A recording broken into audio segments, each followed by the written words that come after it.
your hands, everybody, and everybody clap your hands.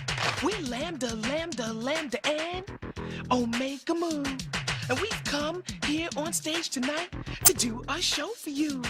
We got a rockin' rhythm and a high-tech sound that'll make you move your body down to the ground. We got Poindexter on the violin, and Lewis and Gilbert will be joining in. We got Booger Presley on the mean guitar, and a rap by little old me, Lamar. We got Takashi beating on his gong. The boys and the moves are clapping along. And just when you thought you seen it all, along comes a lambda 4-foot tall.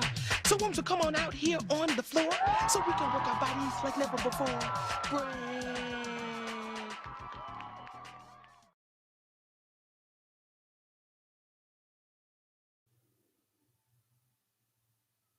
Okay, I heard that, but I still don't hear you.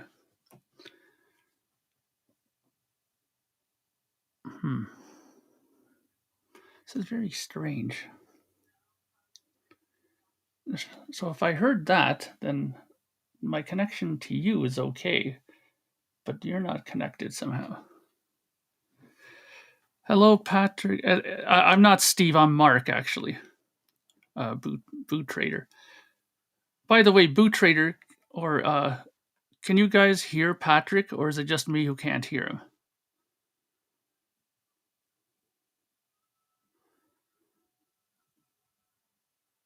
Sorry about that, Mark. I know. Can you hear me, or can you hear Patrick or not? Patrick is silent. Okay, so it's not just me. Okay, I'll keep them entertained while you figure it out. So how's everybody doing? Hopefully everybody had a good weekend, or it's the end of the weekend. I'm guessing that everybody's pleased with the hour back rather than disappointed. Get an extra hour. Hello, Sam Squanch. Hello, Breakfast King. Hello, Cleveland. Hello, hello, hello. There we go. Woo, coming in hot. Am I loud? Yeah, it's actually like decently loud. Oh, okay. All right, so to use is essential to deactivate noise suppression. There we go. Great. All right, now that mystery is solved. Hello, everybody. Happy Sunday. Sunday. I have been on a plane all day, so. Coming back from the motherland, also known as Texas, the great, great state of Texas. How was the flight? Was it bumpy or anything to report? No, but I mean, my hometown, it's not easy to get there. It's in the very bottom of Texas, so. Oh, okay. Actually, it was actually probably one of the more pleasant family visits I've had in probably my entire life. So I'm not gonna I'm not gonna beat down on my sisters. They were one of them was really cool. The other one was as good as could be expected. But yeah. So I was gonna say, because you were a bit nervous about that when you were gonna be going there. Yeah, it actually was way better than I thought. So that's great to hear. So yes, it was definitely better than I thought it would be, which is always a good thing. Not doesn't make for a good doesn't make for good stories to tell as far as drama. But hey, well, that's good in this situation. There's no Buc-ee's in my hometown. Like we don't have Buc-ee's. There's not a single record store. So I mean, it's in the middle of nowhere. So. Wow. What's the population of that town? A couple 100,000. Okay, so it's not that small. Well, I mean, there's and across the river in Matamoros is like 1.5 million people. Oh, okay. So it's but it's also the lowest per capita place in the United States. So the average, it's the most depressed county in all of America. So okay. It's definitely in the poverty level. But yeah, there's no Buc-ee's there. I didn't really think about that till just now, Malia. There's no Buc-ee's in my hometown. Wow. Hey, John, how you doing? Hey, Mark. Why do I hear an echo? I don't know. Do you guys hear it, or it's just on my end? I don't hear it. I can hear it a little bit. I can hear myself echoing too. I'm going to exit out and then come back in. Hey, Steve, let me check my settings to make sure I'm not What's doing up, guys? something I shouldn't be. No, I'm not. I think I'm good. I kind of hear it too. Here, let me mute myself. Say something. Start talking. Hello, hello, hello. Nope, still hear it. Okay, well, I was muted, so. Mark, is it you? I mean, Can you Test. hear me? Test. Test. I think it's Mark. Hey, Steve. Mark, Hey. say something. Hello? Hello, Right. hello, hello. Test. Hey. All right, I don't hear any echo. It must have been on my end. No, because Hey. it kept going after Well- you hung up. Well, let's see if it's me. Is the echo back or no? Hello? Hello? Yeah. Hello? Is I it hear back? it on Steve. Is it me? I hear it on me. I hear it on Steve. I don't hear it on you. Okay, well, let me go look at this real quick. Could be me too. I hear it on you. Test for echo. Mark mute again? I thought when Mark muted, it went away. No, I'm muted. Oh. Test. Yeah, it's on Patrick's end. Interesting. Yeah, this sounds like It's we're in a interesting because studio. usually the people who don't wear headphones are the ones that are usually the culprit, but it seems interesting because Patrick has headphones on. I also hear noise too. Like you have a second microphone on. It sounds like Patrick. That's a good thinking there, John.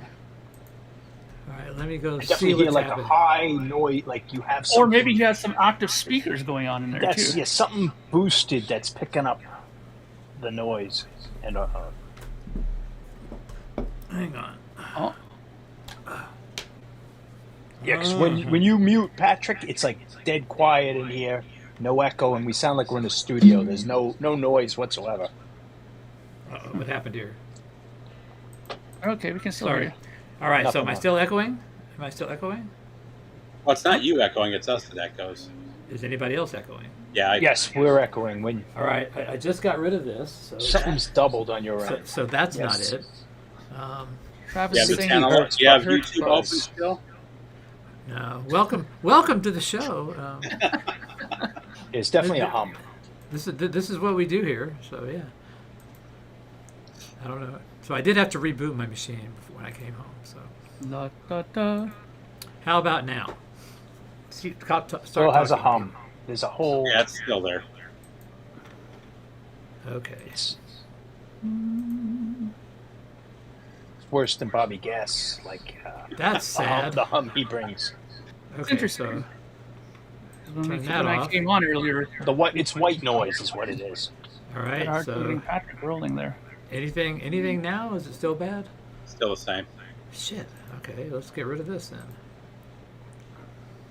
All right, now what? No Still- difference. Bueller. Process of elimination. Hang on. No record hound. How about now?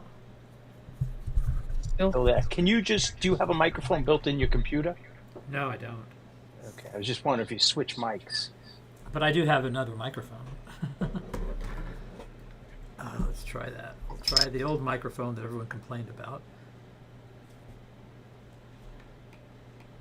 All right, let me see if I can load this bitch up. Hang on. look, it just sounds like it's really hot. Something is hot, you know. Yeah, something's crank. This is like Brian Johnson's microphone at AC/DC. Like it's that hot because he's got to whisper those songs. It's back in black.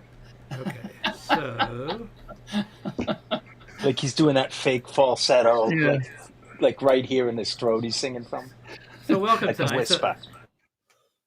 Oh, we're See, it fucking sounds around awesome. with this. Yeah, it Fucking went around. away. oh, there we go. There But we it's go. still echoing. Oh no, it's not. No, it's not. It's perfect. Whatever you just did, fixed it. I don't know what I mean, did, so that's the fucking problem. It took Patrick. There It we took go. like this much white noise and just zapped it gone. Yeah. Okay, so what I ended Wow. up doing is I ended up routing this microphone that I was using to the effects bus on. So I don't know, whatever I did. I know what I did, but hopefully I can duplicate it if this comes up again. But everything's good now. We're all cool. Yes, it's very Yeah. nice. Sounds like a professional studio now. Wow, this is impressive. Hi there. Yeah. So okay. Okay. So welcome everybody. Sorry about that, but I'm sure there was some amusement to be had by this There we go. whole incident. Wait a minute. So now I can add back my cool little toy. So hang on. We don't want to know about your little toys, Patrick. Okay, yeah, I bet you do. So, Yeah, see, we sound great, so don't we? We sound like, this may be better than we've ever sounded. yeah. wow, this is great. Okay. I feel like I'm on like Electric Lady doing a radio I voiceover. bet you there was always a little bit of that white noise there every time, not as loud, because it sounds really good now. See, even they're saying that we sound great. Well, thank you. I'm very, very happy. If only we looked as good as we sounded. Yeah, and if we had something important to say or something entertaining to say. Yes, but we don't. So we were looking. I just saw that Accept and 𝐸𝐴𝐻𝐸 are coming around. They're touring together. That'll be a good show. Accept was fantastic last year. Yeah, that's why I'm going for Accept. Yeah, I may just catch like Queen of the Reich and then bail.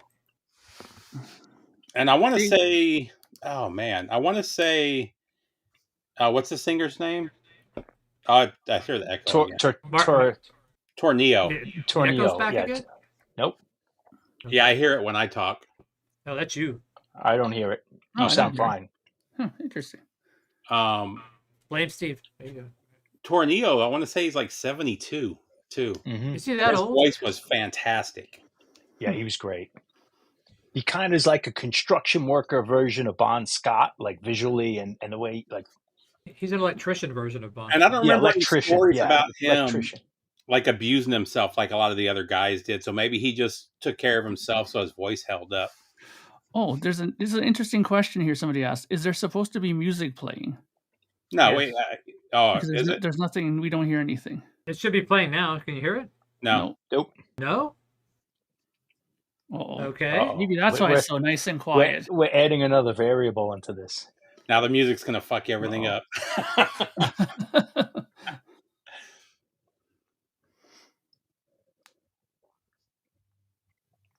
Anything?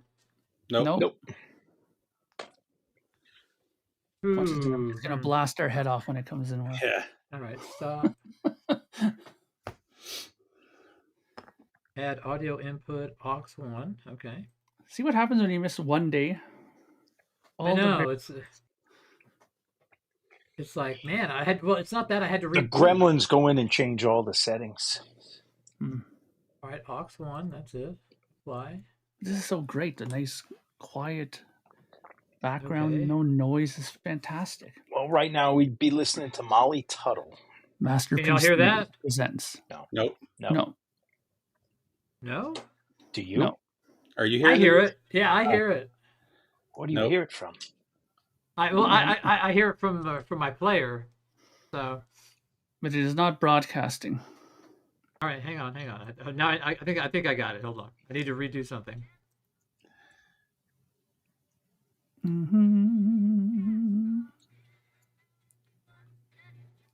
I hear it really, really low. It's coming from his headphones. Yeah, that's what it is. It sounds like probably coming out of his headphones. Audio output is good. Okay. It's like one of those 1920s, coming out of that the horn. Oh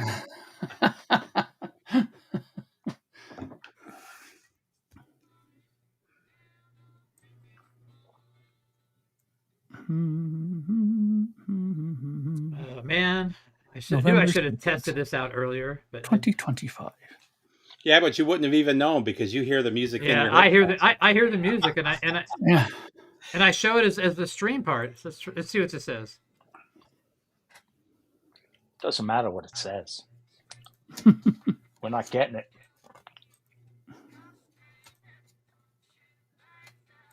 Computer says you're hearing the music. Yeah, no shit. System, where's the stream? Well, hey everybody. Hey Herc. Hey Breakfast. Hey Oakenshield. Kevin. There's lots of people here. Travis. Cleveland. John Laidlaw.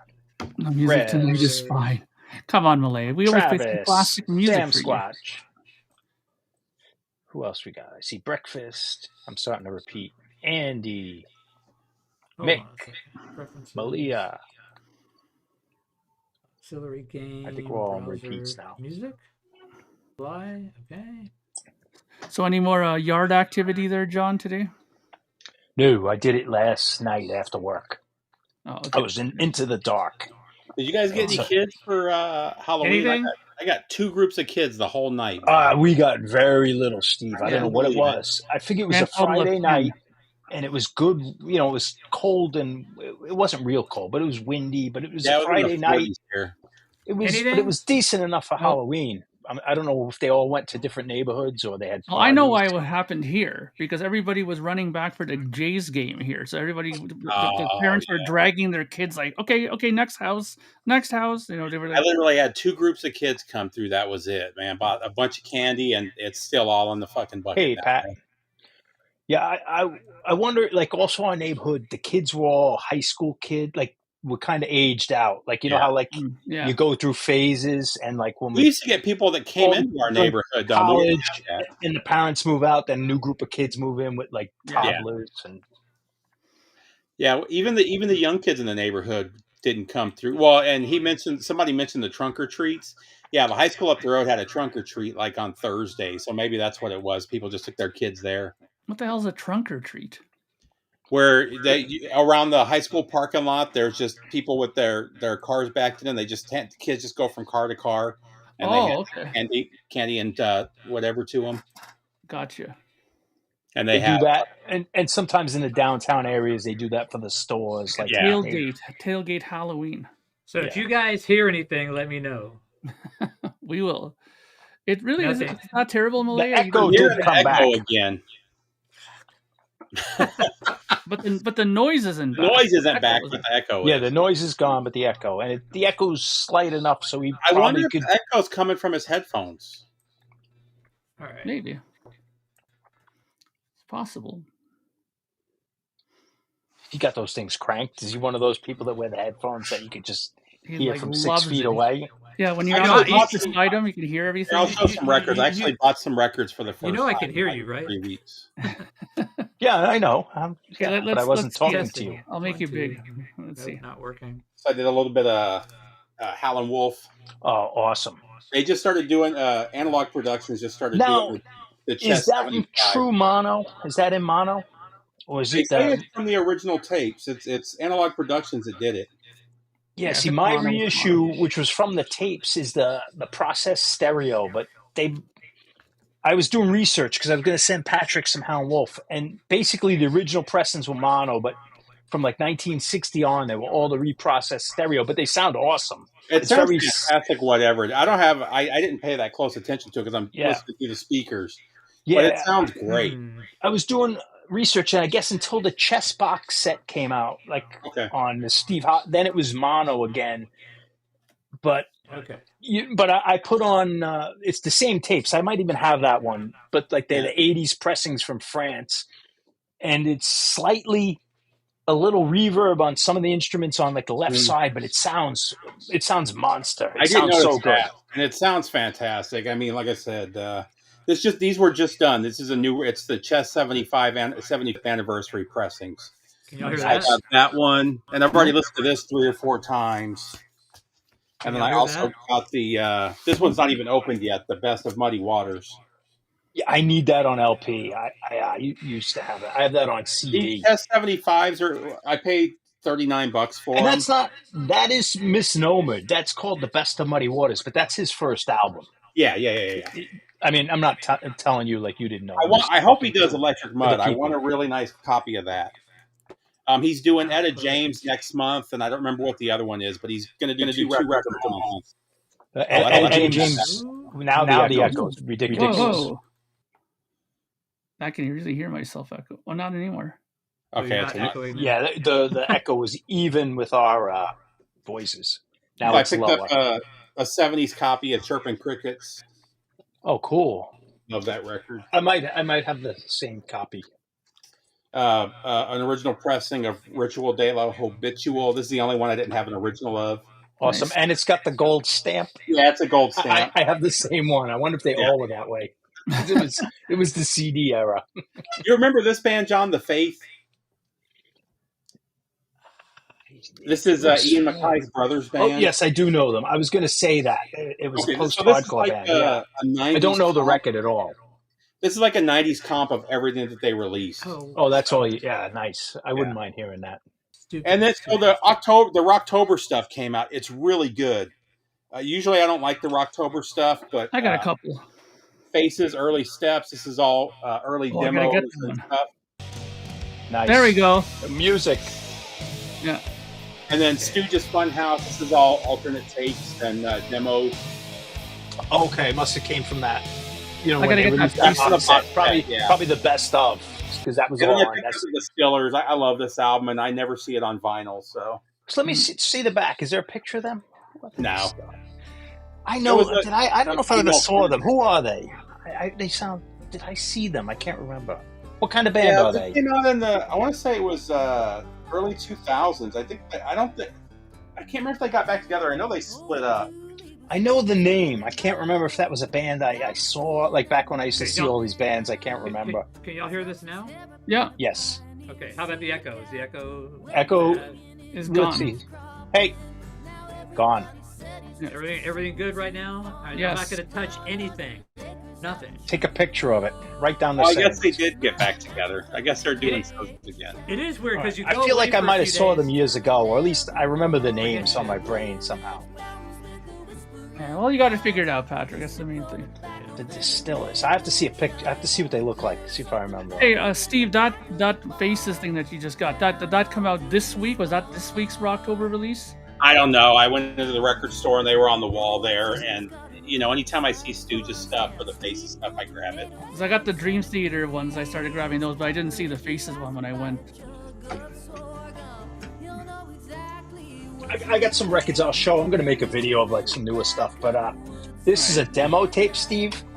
This is, I mean, I'm not recommending this, but it's a band called 𝐏𝐫𝐲 from Berlin, and it's I think just 3 songs. But the first song, it's like a oi street punk band, like meets new wave of British heavy metal, and he sings like Kronos, and it's this catchy song with these awful like they thank.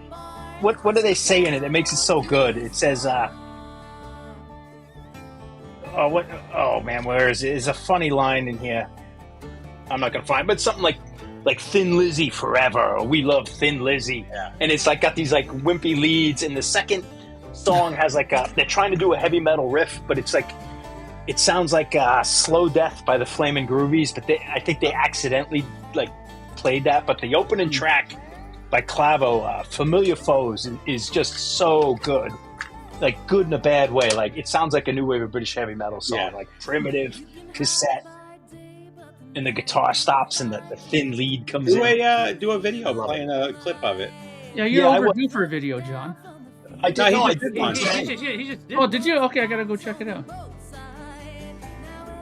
There's more 60s stuff, but I have like contemporary stuff I want to do a nice talking about. I've actually been posting videos like I did 2 in like 5 days, which is a record for me, doing them that quickly. So I'm back in the swing of it again now. Is Patrick taking requests tonight? I think he is. That Jane's Addiction is great, Herc. That LP. Whatever. I don't know how it compares to the reissue, but that's a really good audio settings. Yeah, so the Distillers, though, John, they kind of brought back, everybody was going to go on pop punk in the 90s, and they were early 2000s. They kind of brought back street punk. And it's an LA band, but the singer's from Australia. It's a female singer. Let me see. The Distillers, I know that band. Yeah. Seeing the picture on the... I think I know them. Seeing the picture of the girl, I don't think I've seen them. I think I know them through Anthony, because I think Anthony had a bunch of had something from the Distillers. I think he showed it once on there. As soon as he said female fronted band, I knew right away that he would have it. Yeah, they did stuff with Epitaph and Hellcat. Yeah, I see that there. Yeah. I don't think I've seen them live, but the name was so familiar. They're more of a street punk band than in 2000 that didn't exist anymore. Everybody was more pop punk. I know. Yeah, they were the underground oi, or like that middle ground was.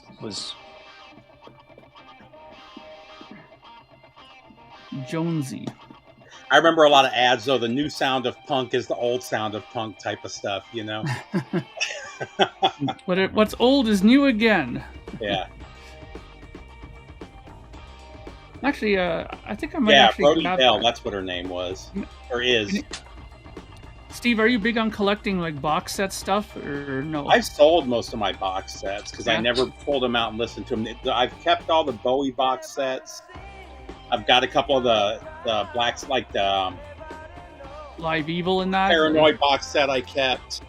Yeah. No, the Live Evil I thought it was okay. I ended up selling it. No, the only one, Paranoid's the only one where and I still haven't opened it. I want to open it just because it's got the quad mix of the album in it. Oh, yeah. I got the quad mix on CD. Yeah. I'm thinking about grabbing that black and blue box because it's not that expensive for us Canadians, surprisingly. Which one? The Stones black and blue one that's coming out this month. Gotcha, yeah. That's an awesome request, Travis. I did think about getting that was it the Mono Stones box set that they did a couple years ago? Yeah. I did think about getting that. It's expensive, but it's probably good, right? The only problem I heard there was mixed reviews on that. Some of them weren't very good pressings, or didn't sound good to people. Well, and what it came down to is I have like early pressings of all those records already, whether they're mono or not, I think you could find not in a year you can't accumulate that box set, but you could find those every now and then. You see a mono one for $8 or $12, and you could slowly, because I found a bunch of Stones albums like that in the wild here. Yeah, well, I mean sometimes they look like I love December's Child. That's one of my favorite records. I don't know that I need a mono pressing of it. It sounds great. Yeah, I have a lot of those '80s reissues because I had all those when I was a kid, when I was in high school. And then I found some monos through the years, but I was never even looking really. If I don't play your request, it means that I don't have it. So go look before you ask if you're so inclined. But if I don't play it, it's because I don't have it. I'm not going to go research it and then tell you that I don't have it. You could do it yourself. So I'm getting tired. Oh, don't get sore at the guy. Don't get sore. He's getting hot. I'm sore at the collective, not just one person. And don't forget, people, he just came back from a long flight, so don't. Well, that's a record. Patrick should own not own, but we should get that record to him in the system. That's such an phenomenal folk singer by Muddy Waters. Oh, I can send that. I have the analog productions of that, Patrick. Yeah, it's not even like representative of Muddy Waters, but just a nice audio experience. I've been traveling all day. I didn't get to go to Buc-ee's. Exactly. My fucking microphone sucked.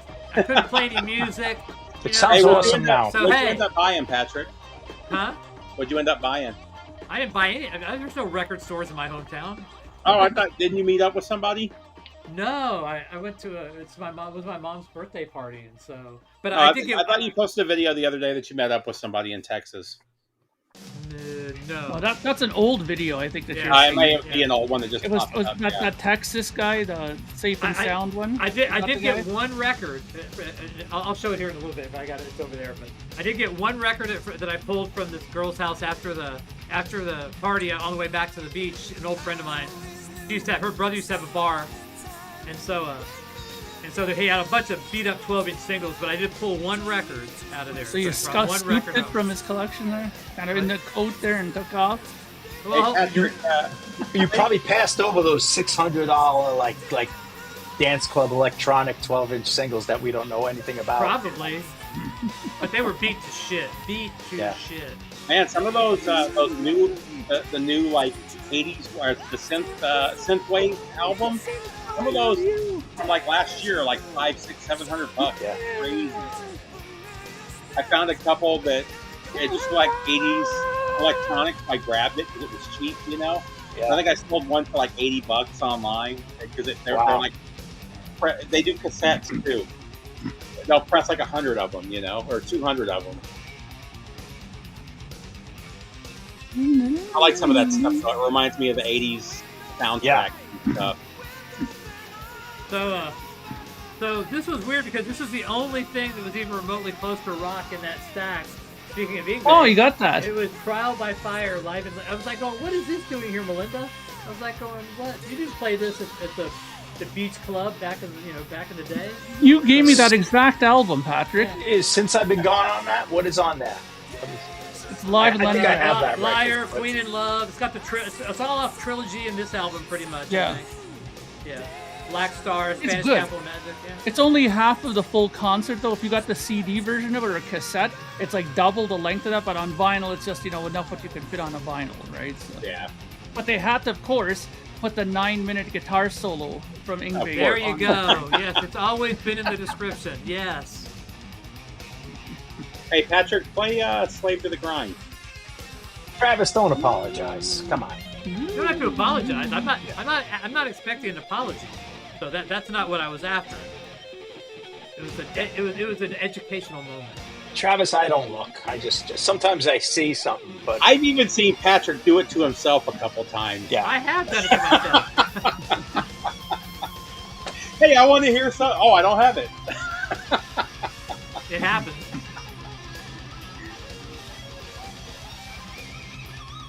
We're happy to have you, Travis. That annoys the shit out of me.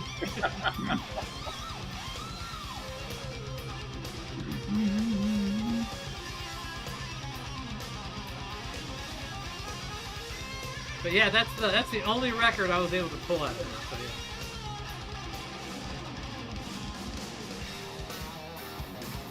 yeah. Nice wah.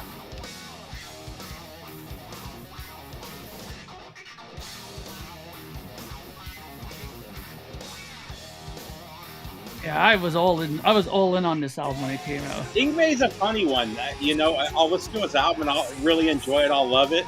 Yeah. But then I'm good on 𝐭𝐫𝐬 for like 6 or 7 Yeah, months. same here. There's nothing else like that, Yeah. Like I'll listen to that Leningrad record maybe later tonight or something, and I'll be okay. That's good for a little while again.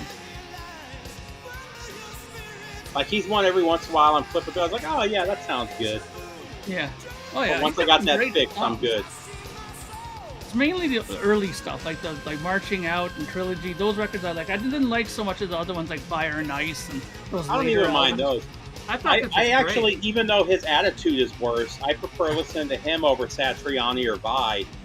Because their stuff is just instrumental and it bores the shit out of me. Whereas at least with him, he's got vocals there. Yeah. Although I like how he's that was good. Nowadays he's like self-aware. It's kind of like William Shatner, where like he knows he's a ham, and like 𝐭𝐫𝐬 knows he's like an egomaniac. Plays it up now. Yeah. Just watch that Rick Beato interview with him. It was really good. You can tell that he's kind of chilled out with the attitude. Yeah, and he plays along with it. Claypool interview with Rick Beato. What's that? Sorry.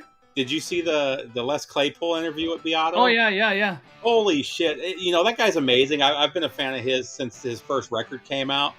But man, when you actually watch him just fucking around on the bass, he's amazing. How amazing he is! Yeah, he's great, man.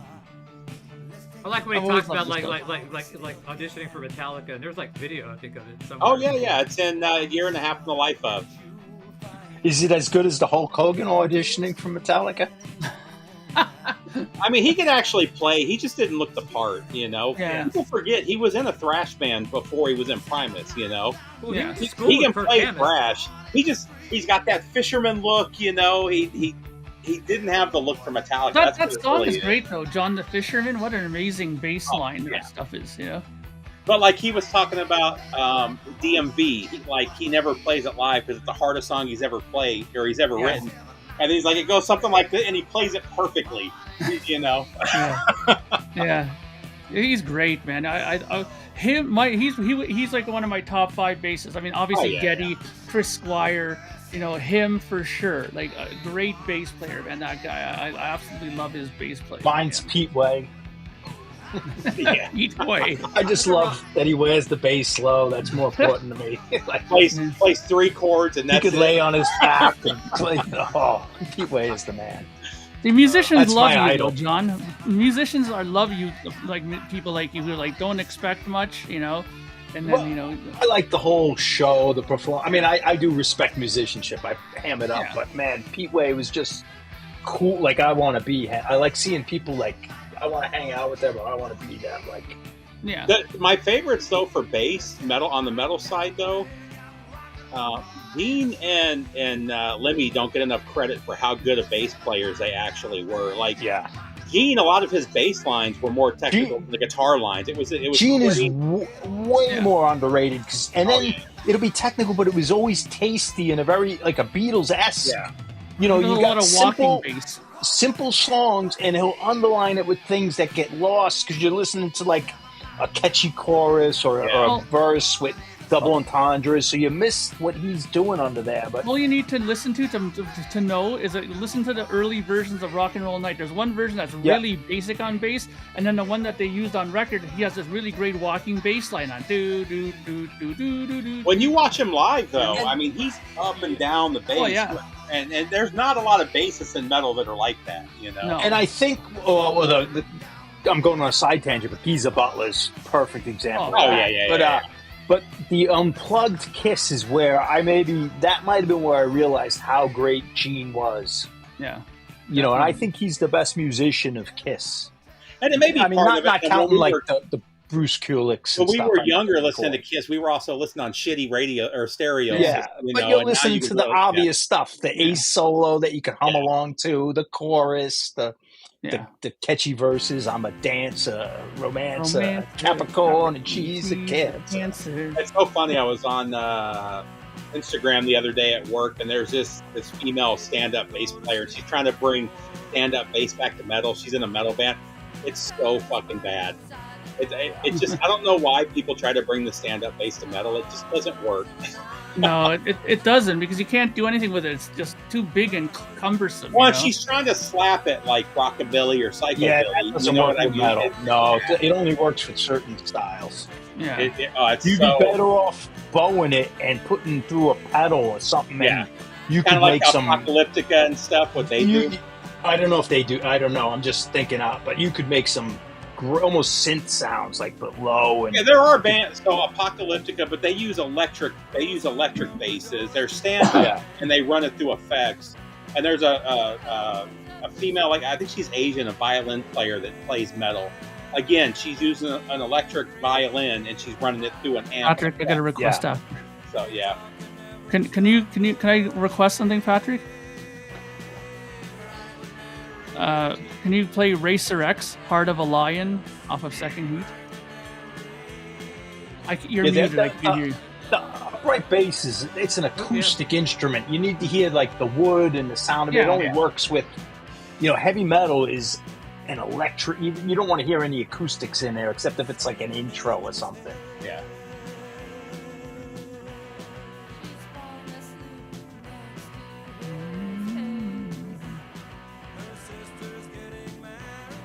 And Travis has a request for Hand of Fate, Stones, Black and Blue album. Hand of Fate. Now, they've been showing some really great videos on their YouTube channel, like from some live shows in Paris that they've just been releasing. Who's Stones, the Rolling Stones. They've been showing some stuff on their official channel. So, what year? What era? 76, 77, around there. Okay. It's right when Ron Wood started playing with them live regularly, right? He's so good, man, on slide, Ron Wood. Yeah. Oh, yeah. And they were like energetic, they were, especially there's some footage, I forget what it was. I saw the concert. They had a whole complete concert. It was like the Some Girls tour where they're coming out like punks almost. They up the tempo on everything, and they're all on fire. Like, that was a great tour. They went through like 3 songs in a row. It was like, wow. Like, you forget that the Stones were young sometimes. Like, oh yeah, I've been watching a lot of their earlier Keith stuff. Richards was 25. He looked like he was 40. Yeah. Yeah. Well, I mean, I have an LA show from '75, and Keith is looking like he's getting a little bit of gray already. Then, you know what I mean? Yeah. But they were so good then. It was really good shows. I was watching some videos the other day about Keith Moon. I can't believe that guy lived as long as he did, to be perfectly honest. It's amazing he actually lived as long as he did. He looks like he's 50. Like when you see the last years of his picture, he looks like a 50-year-old man. I mean, just watch the way he acted, and he looks like an uncle I had. Like he looks like someone's crazy uncle who was in their 50s. He was somebody's crazy uncle. But he was only like what did he die at, like 31 or something? Yeah, like, he was young. He was ridiculously young. I thought he was like 27 or 28. He might have been 27, 28. I thought he was younger than 30. Yeah, I just made that up, but he was very young. But if you look at him, he looks 50 or 48. Alice Cooper said it best. He's one of the few guys that all the stories you've heard about him are true, and that's not even the worst things about him. Yeah. Alice Cooper said his wife, that's the only person that's scared is like when he was hanging out with Keith Moon, his wife was like really worried. He's like, that tells you a lot. He was like, I was fucking more wasted than 90% of the people out there. Yeah. It's like it's like when John Bonham's wife said that she was scared of him hanging out with Plant. Yeah. That was great. So I read the Ian McClagan, the keyboardist from obviously with the Stones, but the small faces. 32 when he died. But Ian McClagan went with Keith's ex, but Keith Moon was like a crazy, like jealous guy, and like be coming over the house, pounding up. So it was like terror, and Ian McClagan's like this tall, and like, but they were like horror stories, like Keith Moon being the jealous ex. Yeah. But even the way he played drums is crazy. I mean, it's amazing he didn't destroy the drum sets every show. I played drums pretty hard. I've never seen anybody play the way that he played drums. And he had such a... Go on, sorry, Patrick. So I think, was it Glenn Johnson, an interview with Beato, when he was talking about the difference between like miking up Keith Moon and like John Bonham, and it's just it's an interesting part of the thing. So anyway, it's interesting though too how his drum kit was. I mean, if you watch, he had a lot of the same size toms throughout his kit. It's like he had like 5 toms. They were all the same size. You know, it's like the way he drummed though was incredible. Still, you know. Well, and when he hit, it looked like he was trying to punch through the drums. I mean, it's such a outsider style. Like, yeah.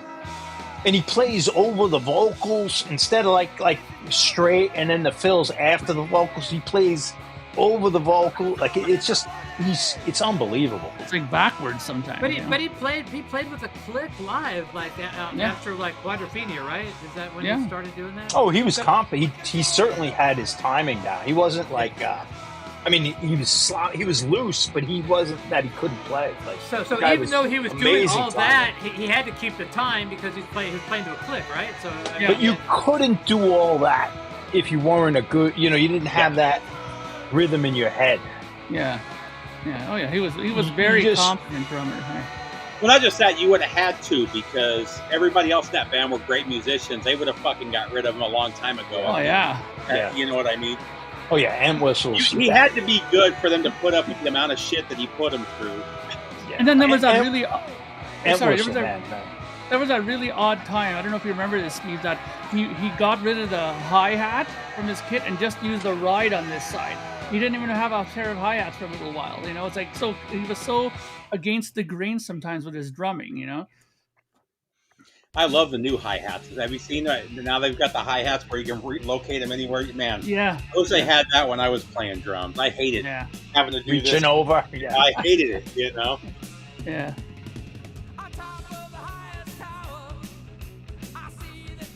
Thor. Wow, I haven't heard that in a while. Somehow I feel like Thor and Piledriver would be a good double bill. Oh, yes. He knew him. Yeah, Gord was. I think Gord knew him pretty well, actually. And they both have a bit of tongue-in-cheek heavy metal in them, you know. Yeah. You know, if you would have done gigs with them, you could may have like been able to score with what's her name, Cantera, the Cherry Bomb Girls. Oh, what was that? Lazarus showed a video where he showed his Thor jacket.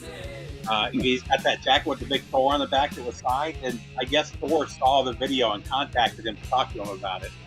And, really? They became friends after that. They talked pretty regular. Or at the time, they were talking pretty regular. This a couple of years ago. Yeah, John Laidlaw. The Who cut Barbara Ann as a B-side, so Keith wanted to do it as a sing, and to like their detriment, it became a hit in Sweden. So they have to perform it live in Europe and let Keith sing it. And like this was this knockoff throwaway cover to fill up a B-side of Barbara Ann, and it became a hit. Nice. Oh, John, do you remember, maybe Steve, you might know too, there's this other band that was out around this time too that Gord was good friends with. They were also another one of these shtick bands, the Matadors or the Minute, I forget what they were called. The Marauder? No. Where were they from, you know? Like, I think they were like Ohio or somewhere in the Midwest. I remember Impale. They were from Minneapolis. And always, they were really but guys. I bought them the same time as like Pile Driver because they were like these unknown bands with cool album covers. They were really big guys, like really like. I forget what the name, and I think they might have even wore masks, like wrestling. I don't know if I know. I'm trying to remember. 80s band you're talking. Yeah. Well, I mean, what's the band with all the fat guys in it? The Mentors. The Mentors. Thinking of the Yeah. They were punk bands. Yeah. He was good friends with those guys, and I don't know if those were good guys. Yeah, they're not. So on Metal Roundtable, we interviewed one of the guys that joined the band later on, and he had nothing good to say about the guys in that band. He said it was the worst job he ever had. Yeah, really, Sicky Wife Beater was the singer. Yeah. No, they were. It was. He called me, right, the one guy, and he's like, "We'd love to do a tour with you guys." Oh, El Duce was the singer. Sorry, Sicky Wife Beater was, I think, the guitar player. El Duce was, they were like. What's funny is there's original pressings at like 3 different record stores that have been there for years. Nobody will even touch them. I buy them. Was it Up the Dose? I don't have them. My buddy had them. We used to laugh at them, but I wasn't wasting my money on them. But now, I would have liked to. I don't know. They were awful, though. They were awful. That's kind of like G.G. Allen type stuff. Yeah. Oh, it sounds like it's a good thing. At least you could say Gigi was nuts. Like, these guys were just jerks. Yeah. Yeah, Gigi was good. Yeah, Poison Idea is a good guess, you've heard. Rock City. They were great, Poison I like those first couple Thor records, though.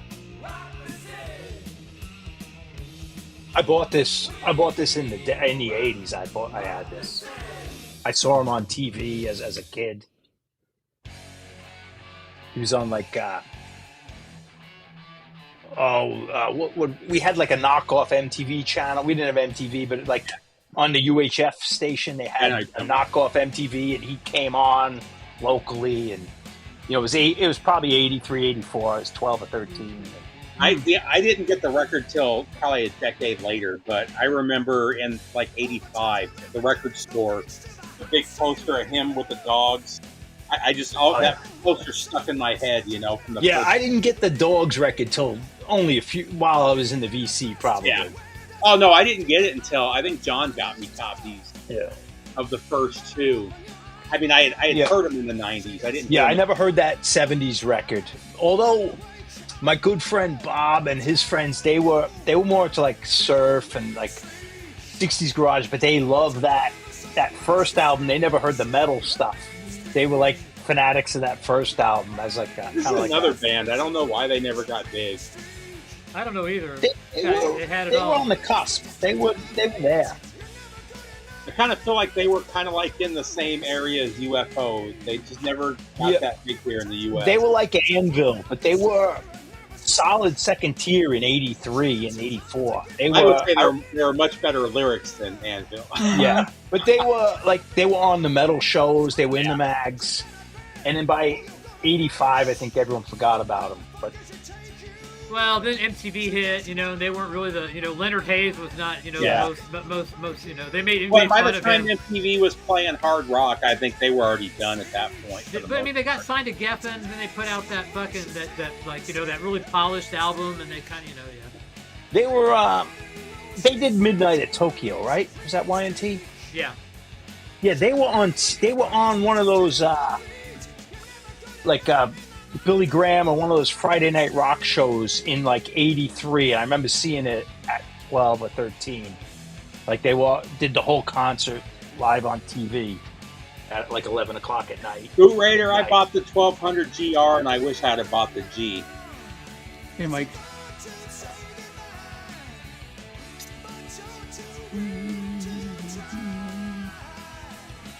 I never got into these guys much.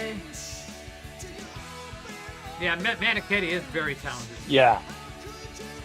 Yeah, I went back and bought the early records. I think Patrick was a Mark II Boot Raider.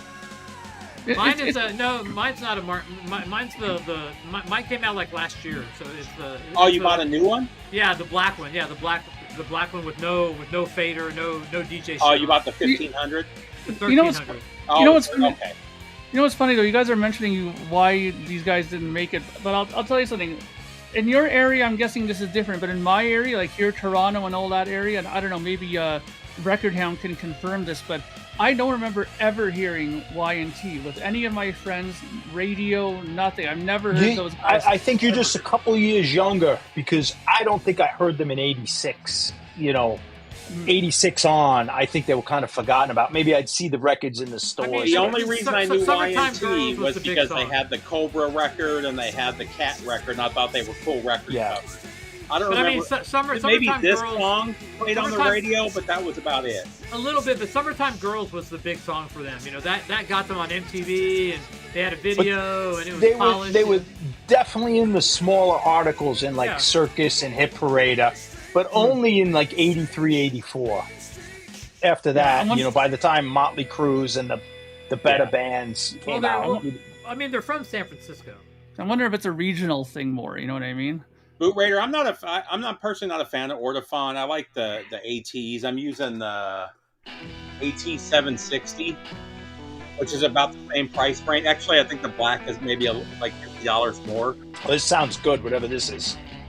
I don't think Patrick's a big fan of the Ortophones either, are you? I am not a big fan of the Ortofons at all. So. Oh, the Yardbirds, jeez. I would not do any... I did use the 540 ml. I bumped up to the 760 or the 670. Here's the one I have, the VM760. And I was that love like this. 1980, Eddie? 79, 80?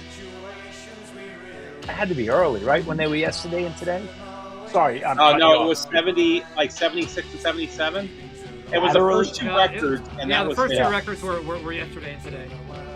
And I think Alcohol was the big song when they were yesterday and today. I don't think they had another big song under that name. And that guy said that they didn't play much of them at all in Detroit. Just backstage there. 78, Eddie, you're older than me.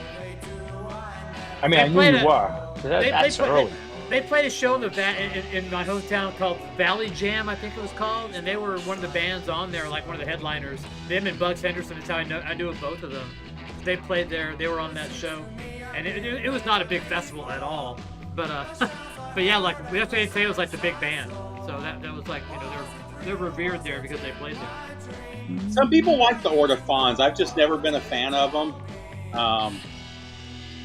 I've always preferred the ATs personally. They don't make an Ortofon with a microline either, so.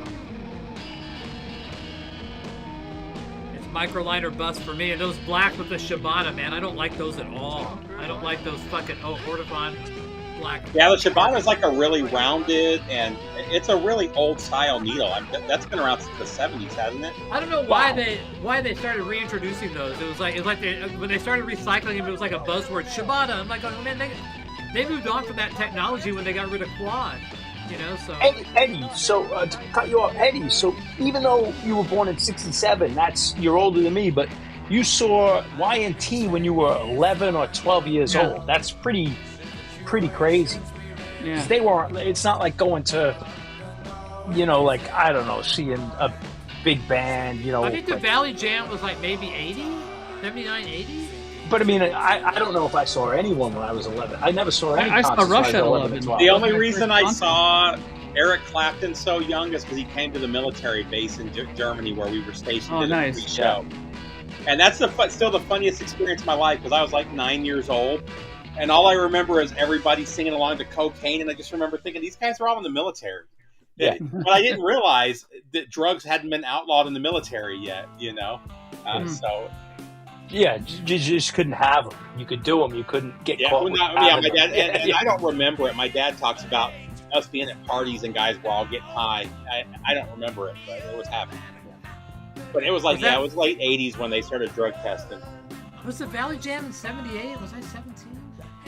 It must have been the year that they toured it. It must have been the Valley Jam year. It had to have been. Because I think the Deep Purple thing was 80, and then that was and the Valley Jam was before the Deep Purple thing.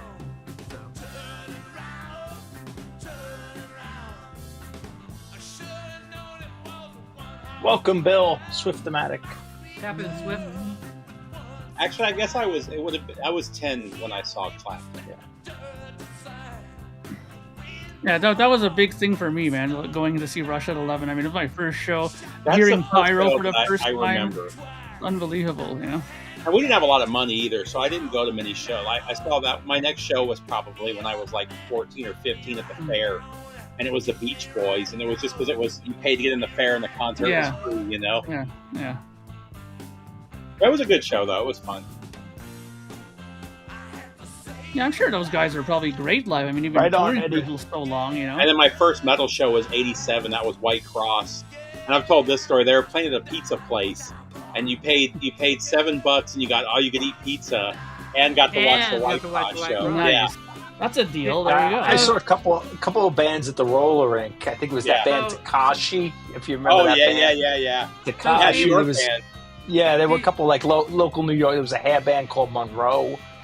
They were like a Twisted Sister, like over the top police hats.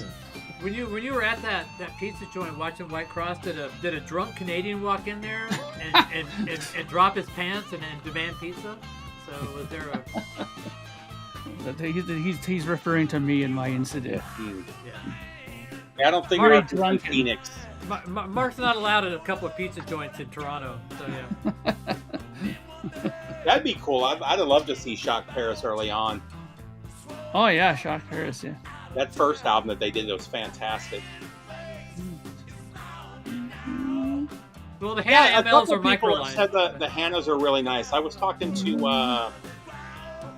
Mazzy about that. He uses one of the $1,200 Hannah, and said that it sounds amazing. I can't speak enough. If you're gonna go the Hannah route, I would try the fucking Denon DL103 that I had done by Andy Kim, where he takes the half of it off and like puts on a microline stylus with a boron cantilever. That thing for $450, man, that thing can't be beat crosswise. It's amazing. My cartridge, my turntable, the cartridge I use right here on my turntable here. I just don't want to spend $1,000 for an amplifier for it. Well, yeah, you have to have something that supports moving coil, low output moving coil. Hey, welcome Zorlach, Corey Seaferg, John Dagon, and Boot Trader. Thank you for hanging out with us tonight. Boot Raider, I used a 540 ml for like 3 or 4 years. I loved it. I just moved up to the more expensive one after that, the more expensive AT after that. You want to hear an independent review? Here we go. I have one right here, actually. It's a great track.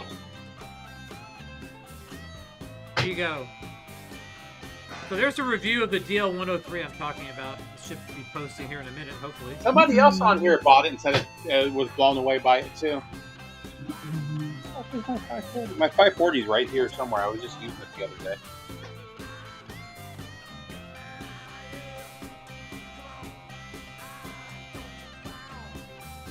Why did my comment post, bitch? That's there. I can see it. Okay, sorry. Sorry I did it twice. Let me get rid of that one. And there's go ahead. Can we hear The Wizard by Uriah Heep later? Ooh, that's a good one. Your personal friend? Your buddy Mick Fox? Yeah, my buddy. I was surprised. I remember when this record came out, me and my friends were all like, wow, they really heavied up their Skid Row, compared to their first record. This was a very heavy record. Well, even their first record was heavy compared to a lot of the glam stuff. This is way more Michael Wagner was like totally like bumping them up there, This album blew me away when it came out. I played the shit out of it. Yeah, there's a lot of good songs on this album. Monkey Business was good. Quicksand Jesus was a great song. Oh no, the 540 ml is not that expensive. It's like $500. So yeah, this is here's another review of the DL103 that was done by Andy. This thing sounds great. Do I? Gee, if only there was a way you could look, Malia. Oh yeah, you can get the 540 ml for $300 now.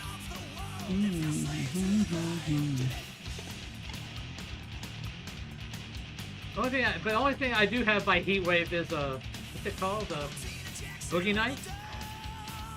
I actually had the CD of this, Cleveland, that had the bonus track "Get the Fuck Out," and then there was another song that was on the other version of it. That's why I like the Record Store Day version of this, because they put both songs on there. Yeah, what was the other song called, Steve? I can't remember. I can remember "Get the Fuck Out." We used to love playing that song in my band, but I can't remember the other one. Slave to the grind. That's a good record, top to bottom. The whole thing was really good. Well done. Even Riot Act and songs like that were really good. Even like their deep albums cuts. It's too bad these guys can't work out their issues, because it's not Skid Row without him on vocals. No. Yeah. But his personality, I could see how that could like grate someone the wrong way. Beggar's Day. There you go. Thank you. Because sadly, as much as I like Skid Row, I go to see him when he comes into town, play the same songs, you know? Yeah. It's easier to replace the rhythm section than the singer. Yeah. But Snake and those guys, they definitely have a kind of distinctive style to their playing. Not the 740 ml is great. I mean, it's not bad at all. You can't go wrong with the Audio-Technica microline. Well, basically, what Andy does is take the same boron cantilever microline stylus that's on the Audio-Technica and slaps it on the Denon 103, because they're the Namiki, cantilever and stylus, which is exactly what Audio-Technica uses. You're lucky, Zorlok. I've been stuck with my Ordophon Red for the longest time.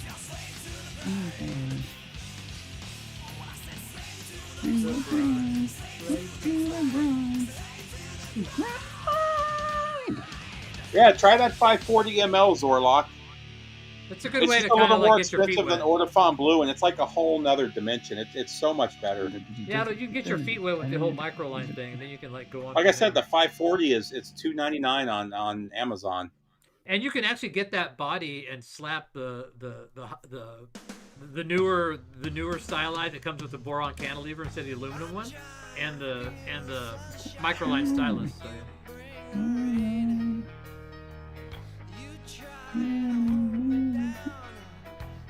I did hear a system where I like the Ordophon Black, the Miles Davis one. That's like a $1,200 or $1,300 stylus now. Which one? They've got the Ordophon Black. It's ML200, or I can't remember what they call it. You were talking about. No, it's not the Cadenza. The Cadenza? Is that no? What? Hang on. Winfield.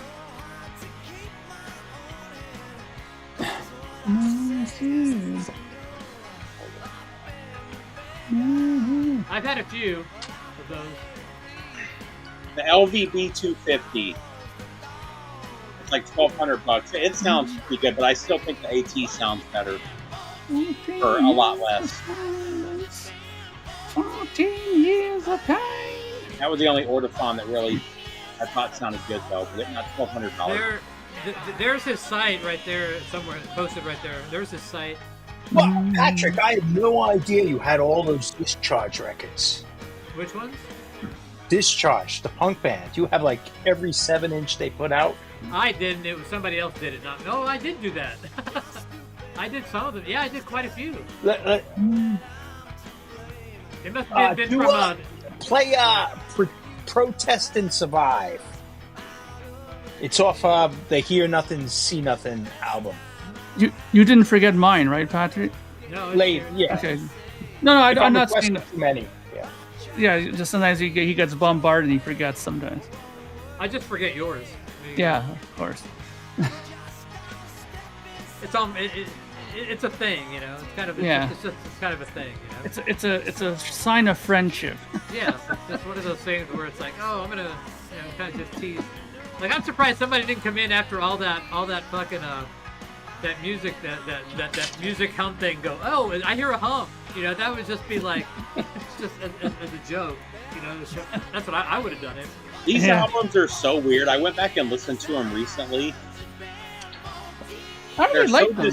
They're so disjointed, though. Yeah, they are. But I mean, it's because they were trying to put everything they had on record at that time. You know what I mean? They were just trying to get everything out. You know. And it's like, it's not cohesive. It doesn't have the same flow like Appetite. That's because one guy was controlling without other people's input, I think, at this point. Yeah, more Axl and Slash and those guys. Eh? Like, you need your buddy to say, hey, maybe like, we don't like this one's not up to par. You know, you ain't saying that to Axl though. Then that's the problem. Yeah, that was the problem. You need You need someone to play good cop, bad cop. And they were both double albums too, weren't they? Yeah. Yeah. Too much. I like 2 better. I think both of them are good, but I've always liked 2 better. I mean, You Could Be Mine, and there's a lot of Estranged, Pretty Tied Up. There's a lot of good songs on that album. But even your goal should have been. If you play this to somebody who only knew Appetite for Destruction, they would never guess this was Guns N' Roses. Yeah, your goal is to follow up your debut, your last album. You know. Well, look, at that point, they didn't give a shit. They had 2 huge albums, and it's already been and Appetite, right? 4 almost 5 years later. That's a long time. Yeah, and then don't forget, they had 2 big records. Appetite was big. Lies was very big for them too, right? Is this the last record? That was great. Is this the last record that people actually camped out for to buy? Is this like one of the last ones where probably. people I don't even. Did they release them both the same time? Yeah, the same day. Yeah. Okay. But this is the last record I can remember people like and Black out album to buy. Metallica. Well, Black no. The Pantera, one of the Panteras. People were there at like noon for the midnight release.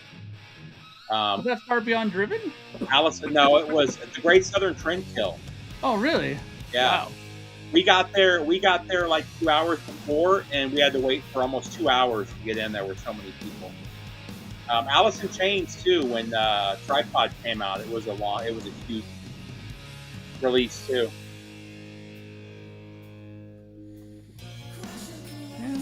I miss those. I miss those midnight releases back in the 80s. Oh yeah. Those were a party and a half. Yeah, man. That was like being in the at the concert in the parking lot, you know? Yeah. Yeah. Who was the singer in this band? Jeff Martin, the guy who drummed in Badlands after Eric Singer left. Did Rob Rock do one of the Racer X? I don't think so. Scott Travis was the drummer in this band, right? It was what's that label that does all the good? What's the label that does all the guitar players or used to? Shrapnel. Shrapnel, yeah. I was drawing a blank there. All the Shrapnel albums, they have this kind of muddy sound to their records because they were always like in and out in like 2 days to make a record, right? So. Rob Rock did Driver. That's what it was. Not Racer X. Hey, I requested this. She's calling you the greatest of all time, the GOAT. Oh, okay. Oh, I thought that she was saying. Sorry, I misread that. Sorry, Malia. Did you think you were an ass, like a donkey's ass? It looks like a goat Whoever to me. requested this is a piece of crap. I thought at first. You're a nanny. Yeah. I think you're projecting that on yourself. Yes, maybe. I was expecting negative. When I see the GOAT, I think of Tom Brady because that's that the term in our area, like.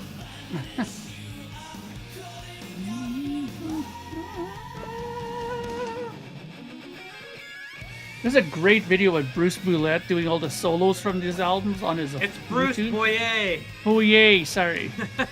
You're from Canada. You I was about to say you're from Canada, dude. It's French, so. Yeah, I know. Yeah, we don't like French. Well, it's your national language. It's your national language. No, it's not. English is the national. You go to language. Quebec and they think it is. Yeah, but they're a little small segment of Canada. That's where the capital is. No, Ottawa's the capital of Canada. Is it? Yeah. And that's in Ontario, my friend. Isn't that where they all speak French?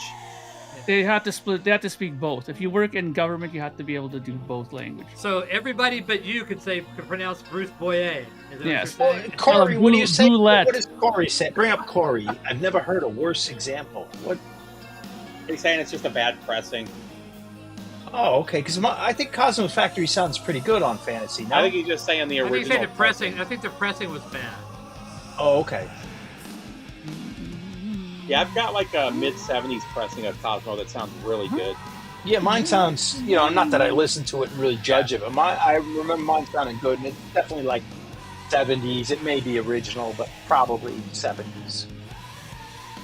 I don't remember the Brown. The only CCR I pick out is that Chronicles, that 3 LP set. Yeah. Which that's the only one I play. Because it's all, and it's not even like I play it often, but if I want to hear CCR, pretty much every song is on there I want to hear. I don't think I've ever gotten a record with the Brown. All mine have the Blue Fantasy from I don't think I've ever seen a Brown Fantasy. Is that Canadian? Oh, okay, Brown. That was the key word that I missed. I mean, I've seen some Brown Fantasies of jazz stuff, I think, or something like that, like older stuff, or maybe. Yeah, there's some. Yeah, well, it doesn't say what years though. There's like a brown and orange with the older Fantasy logo on it. Actually, is Chronicle 2 records or 3? Or am I thinking of Neil Young's Decades? No, there's Chronicle 1 and Chronicle 2, and both are 2 records. Okay, I haven't. All right, then I just maybe have Chronicle 1, and I have one. That's a double. It's Neil Young Decades is the 3 album, right? Yeah. That's what I was thinking. I thought this was Tesla at first. Tesla Wishes. I never realized sounds. did this kind of stuff. This is an audiophile song. If you listen to this in your home stereo, it's one of those songs you want to test your speakers and your equipment. Huh. I'd never heard this record, to be honest. Oh, that's a great record. Because I'll have to go pick it up. You're not hearing it here, but man, this is an amazing track. Yeah. You kind of get engulfed in the whole thing. Mark, you would love this and Magician's Birthday. I mean, those are both. Yeah, they're up my alley, you think? Prague. Definitely they're Prague. definitely up your alley in the Prague, yeah. Okay, I'll grab them then for sure.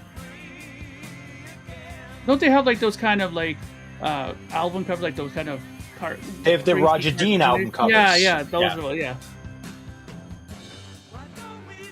Which is kind of odd that I don't own them, mainly because I like Roger Dean's artwork as well, right? They're both great, right? I mean, they're definitely up your alley.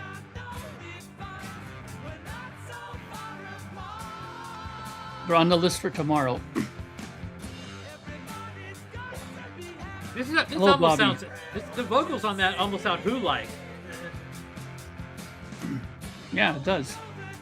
Right here, like it sounds Tommy-ish, like a kind of. Yeah, I know what you're saying. Yeah, and the harmonies and that too. They're definitely like a prog band, but they're rock and roll enough that I still love them. So they got to be really good, because if it was just too heavy on the prog, I wouldn't care for them. But I absolutely love this band. Good to see you, Alex. Yeah, I'm back in the land of heavy taxes.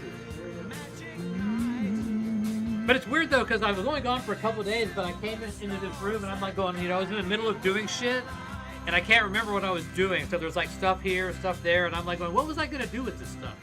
So I just don't remember. It takes a while. Hey, Alex. Hey, Mike. We know what you meant, Mike.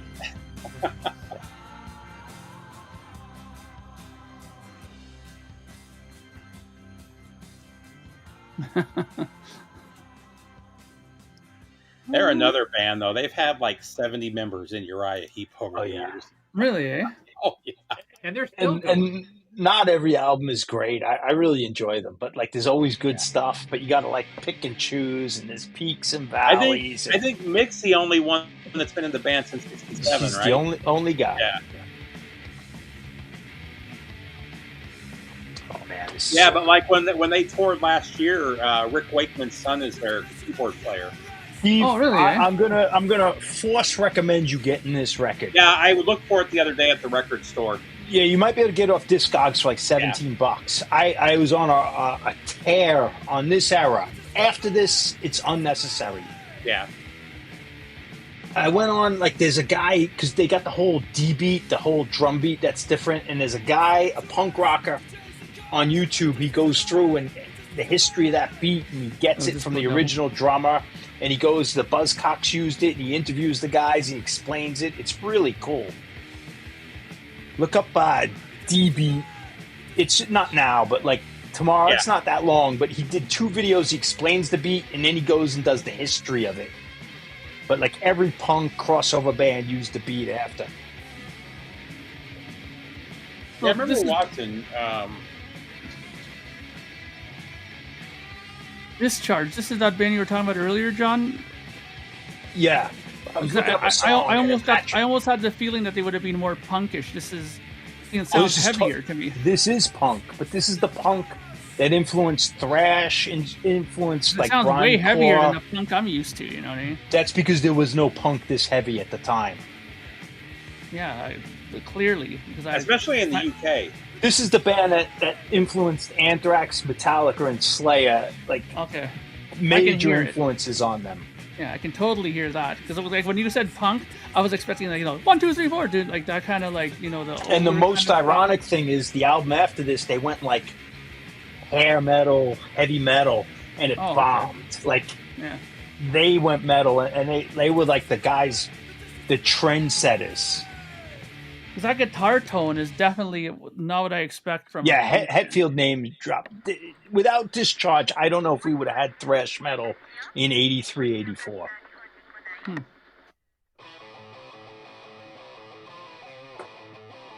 But, I'm listening back. They had the singles and the EP before, but really that one album is it. Yeah. And then they really bombed. They bombed on the next album, and it took them until like the 90s to get their sound again. So the only band did that though. Yeah, I mean, but they kind of earned their credibility back. But the singer's gone. It's just like one member left, I think, at this point. There's so many of those New York hardcore bands that were like that too. They had like one perfect album, and they either went more metal or more punk, and they kind of lost it. The Boston bands did the same thing. SSD Control, DYS, they all wanted to be heavy metal, and they blew it. Even bands like my first Biohazard record I thought was fantastic, and then I don't know what they did after that. Every album after that. What I missed. They saw the money in heavy metal. Yeah. Like, he was going to do a stream, but he didn't want to do it during the same time we were on. That's all.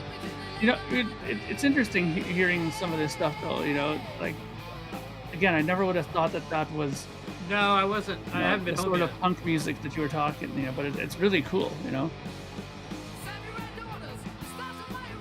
Yeah, I think you might. I mean, I don't know if I'd recommend. I think you might like that Discharge record, Mark. If there was other punk, I'd recommend you first. But it's so heavy and brutal and fast compared to like. But you know what? The UK subs or whatever was happening before. Like you mentioned that. Like you mentioned too that these guys like have maybe one guy left who's playing now from the original. I always feel bad for bands like that because one of my bands that I was in that I started like fresh with a couple of friends, we were together for 15 years, and then the one guy left, and we thought about continuing, so we got another guy in to sing. And I can totally sympathize now with the band. I never understood that dynamical thing until I tried to do it with my own band, and it just was never the same. He was good, he was a good singer, and he could play bass decently, but it just wasn't the same because his bass playing wasn't too good. We got another guy to play bass and a separate singer, which we thought might have been better, but it just didn't feel the same, and the dynamic was totally different. So and then kind of understand, on top of that, you have like an age difference once you get to a certain level. Yeah. Like you want to go back, you're in your 30s now, and your album you did when you were 18 or 22 is kind of classic. Yeah, and you hire guys who are now in their 20s, and you're like pushing 40, like. Yeah. A lot of these guys had label pressure to keep the name, though. Like, look at Motley Crue. They wanted to change their name with John Corabi, and the label forced them to keep Motley Crue, That happened all the time. Tony Iommi with Black Sabbath, the Seventh Star. Yeah. Rose Tattoo's fourth album, I think. It's like a commercial album, but I think it was Angry Anderson. They called it Rose. There's so many examples of that. Yeah. I understand that dynamic now much better after that happened. That's why whenever I hear a lot of bands saying, we just didn't continue, I kind of understand that dynamic better now because of that, Some bands it works though, Yeah, like, for sure. Like I saw Accept last year. I think the new era of Accept with Mark Tornillo as some of their best records. I love the early stuff with Udo, don't get me wrong. Yeah. But man, these last 4 records have been fantastic. Yeah, they put out good records. And they never changed their sound so much. They were And of course John won't agree with this, but of course when Neil replaced John Rutsey, that was the greatest replacement in rock music. I agree. I just like It's just a good joke. It's not even a good joke. It's just a joke that I say over enough, so it's a so good joke. bad. In this group, in the right group, it's a good joke. You know? Yeah. If you had me in the chair on the lie detector truth thing under torture, I'm going to tell you it's Neil Peart. No, I know that. It's just then you got bands. The funny one is bands like Iron Maiden. If they change their name every time they change the band member, they'd have 40 different names. Yeah. People don't realize how many people they changed at the beginning. It was unbelievable. Oh yeah. They had like 5 or 6 singers before they settled on. And there were different guitar players too, all kinds of different things. Yeah. And they even had a keyboard player at one time early on. That was incredible. Yeah. I don't think anybody from the Roundhouse was on the first record, were they? No, just Steve Harris. Steve Harris, right? Yeah, Dave Murray was the first of the classic lineup to join, but he wasn't even there in the very beginning. No.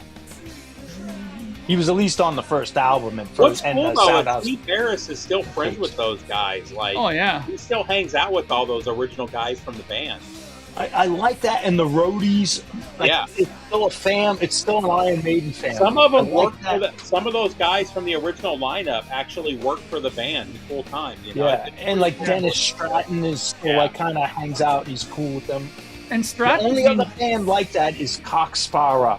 It's like the same guys. They all grew up. They were all like 10 years old, hanging out in the same neighborhood, and they were cousins. One guitar player left early on, which was a cousin.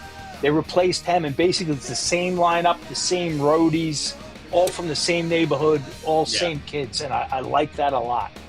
The only 2 bands is like Iron Maiden and 𝐸𝐶.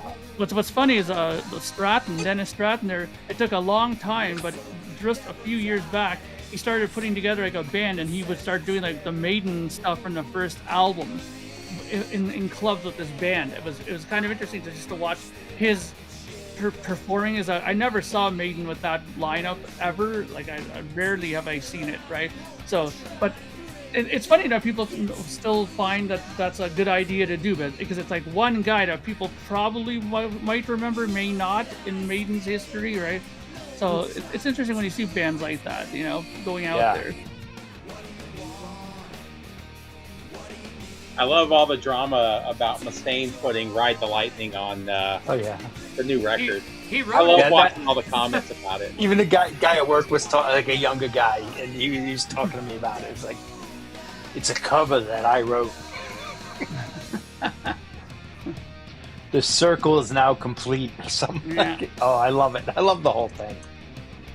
One last little dig in there, like, okay, here we go. I just love the drama. We're now in our 60s, and it's still going. I just love all the bands getting pissed off about it. I was like, so what? You know, he wrote the riff for it. Like, if he wants to play it, you know. I showed the guy at work was talking to me. He was like, oh, he's asking me. I said, geez, of course I know Megadeth. I grew up with that. Like, I remember like when the first. But anyway, I showed him that video I sent you a long time ago. You might not remember. It was Dee Snider and Ozzy were hosting like a MTV thing. And they talk about this new upcoming band, Megadeth. And they said, he used to be in Metallica and he won't stop talking about it. Or something like that. He still hasn't stopped talking about it. Yeah, he still hasn't stopped. And this is like 1985, and he's like already like... Well, this is just a dig at him. This is just a straight up dig, you know. Like, at least most of the time in interviews, he doesn't bring it up. And people bring it up when they interview him. This is him just saying... That's exactly what I told him. Saying, fuck you, you know. I said he doesn't start talking shit. It's just every time they ask him, then he goes off. What does James care? Because James is going to get paid for it, you know? Yeah, exactly. And they got to be so used to it. You figure he'd go out and kind of mellow out, but no fucking way, man. He's like, oh, I'm doubling down and saying, you know what? Have you heard that new song, the one that's been released? It sounds like 1989 Megadeth. It's fucking killer. I was blown away by how good it was. Yeah, Dorlock said it's okay. Oh, really? Is this a good great.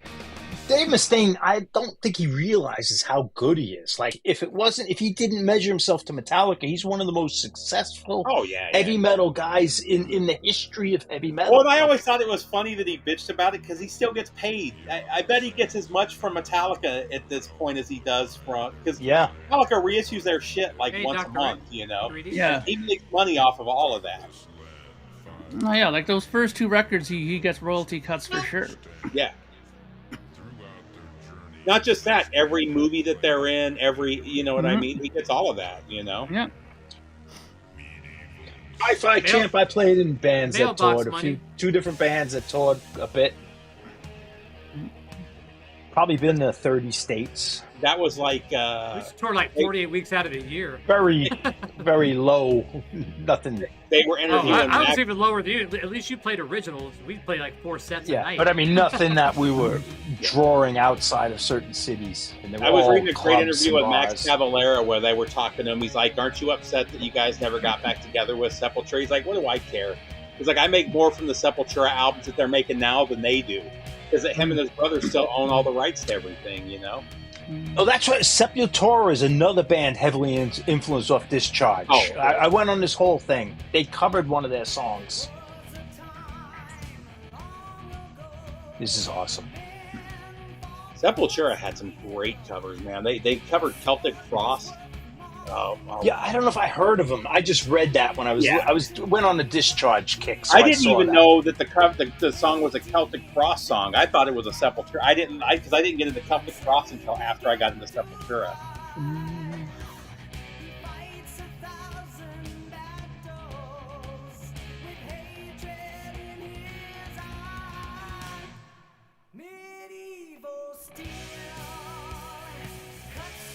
So majestic. Buried by Time and Dust. I've got the comp that they did with all of their stuff. It's really good. What are you saying that we're ruining this experience for you by talking? That's how we keep so green going. This is so classy for American metal in '84. I mean, this is power metal before power metal existed. And it's like European sound. Yeah. When we were singing Madam X, you're high in high school, or like Round and Round, who comes around, like we're not going to take it. Like, that was American metal. That's so funny. Yeah, this and Queensryche were also very classy at this era. Like, yeah. That was a very mean thing to say. It's that you should turn you guys down and turn this up. Like, telling us to shut up. It's just mean. You can listen to records at home without us. If we do that, problem. eBay or YouTube will shut us down. Yeah, eBay's going to shut us down. eBay.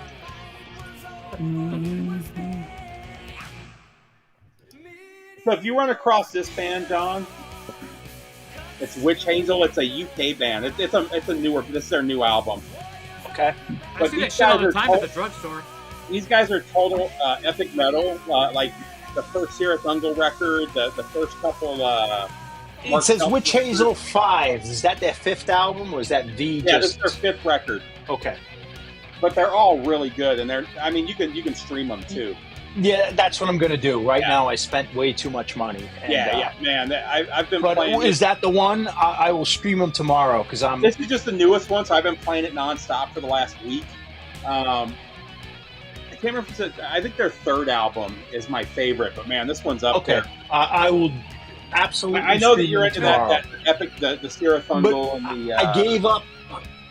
Manila Road. No, I gave up my audio books. I also got into music, so I've been doing music. Like, you go through phases. Yeah. So now I'm back into just listening to music nonstop and hearing all these new bands. I'm the only non-musician in the group. So. This is one of the only bands that are doing epic metal. I can't think of anybody that still does it these days. There you go. Right there, that's the band right there. I'm good. Awesome. Looks like Rush. That's like 79 or whatever. It was Witch Hazel, 2 words, right? Yeah, Witch, WYTCH. Okay, good to know. All right, promise you, I'll be listening to it tomorrow. UK band. Yeah, I play guitar. Whoever was asking, Yeah, and I'm other things. Mark is actually the only musician. I mean, I'm not saying Steve was a musician, but Mark is an excellent musician, and. I'm sure Steve is I'm too. A hack. Yeah, I don't want to speak for Steve. I'll speak for myself. I'm a hack, but Mark's a musician. You're not a hack. I mean, you were on a recorded release too. Come on. The Kingsmen were on a recording. Oh, come on. He's so I couldn't play a wedding band. I know exactly. I'm not like underselling myself. I know exactly where I am. Like You could totally play a wedding. Don't sell yourself short. Eternal Champion. Well, I could play a wedding when I played originals or 50s covers, but I couldn't like show up and say, "Oh, we're going to do White Wedding. We're going to do, Eternal Champion. I like their records. They're more Hungry Like a Wolf. More 80s metal though than that. I know how to tune a guitar. I know sound. that much. And you know how to set up an ADA pedal. Stuff, though. Yes, and I know how to like mess with the tremolo, and I know how to set up an ADA pedal and an effects rack, input outputs. I can do all that shit. Yeah. Nice.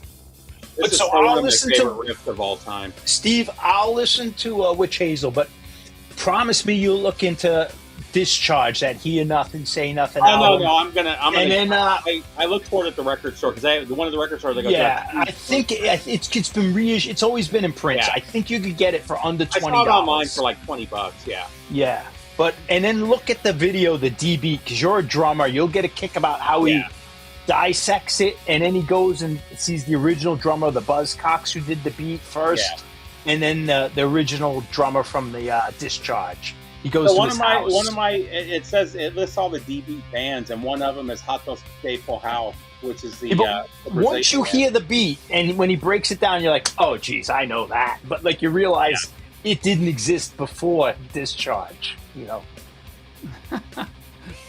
Thank you, Seafring, but I think that's taking it a little far.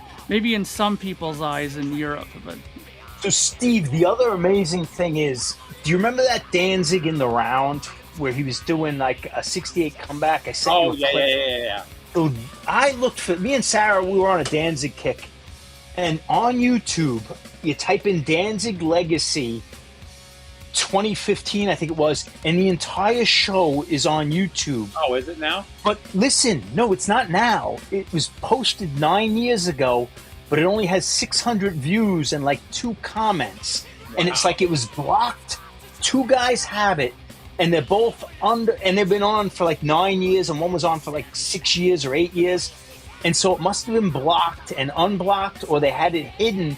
But the entire, I've never seen the entire special. No one has. We went online and people like, I saw this, I was there live, it never came out. It was, I can't believe. But the entire hour special is there, and they do the In the Round, and then he comes behind with the lights that says Danzig in the same light bulbs as Elvis at the 68 comeback. And he does the Danzig first album songs. It's amazing. From it, but that's it.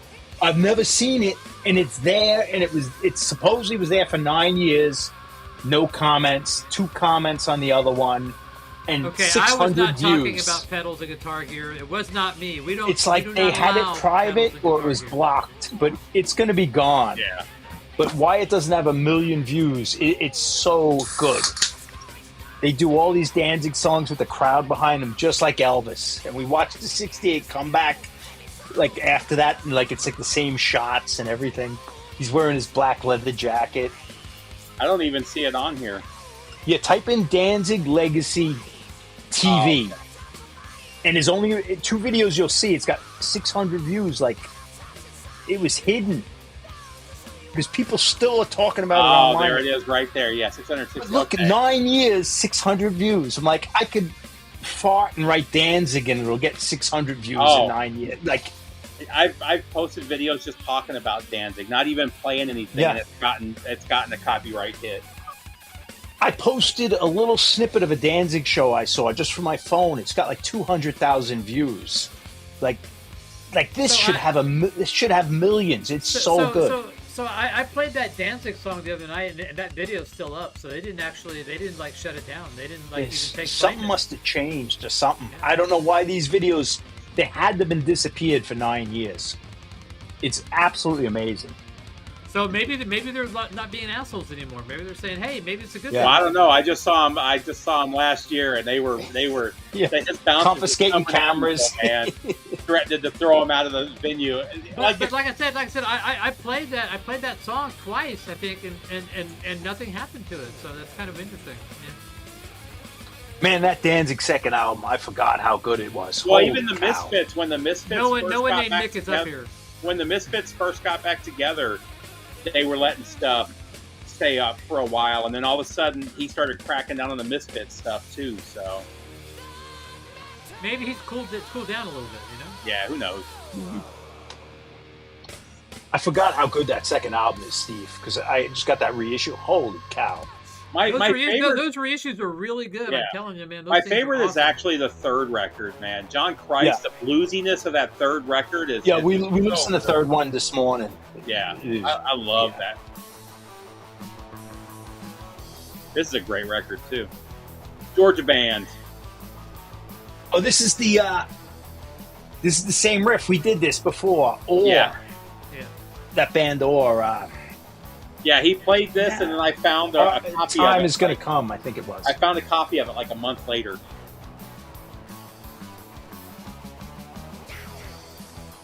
It's not the Misfits, it's Glenn Danzig.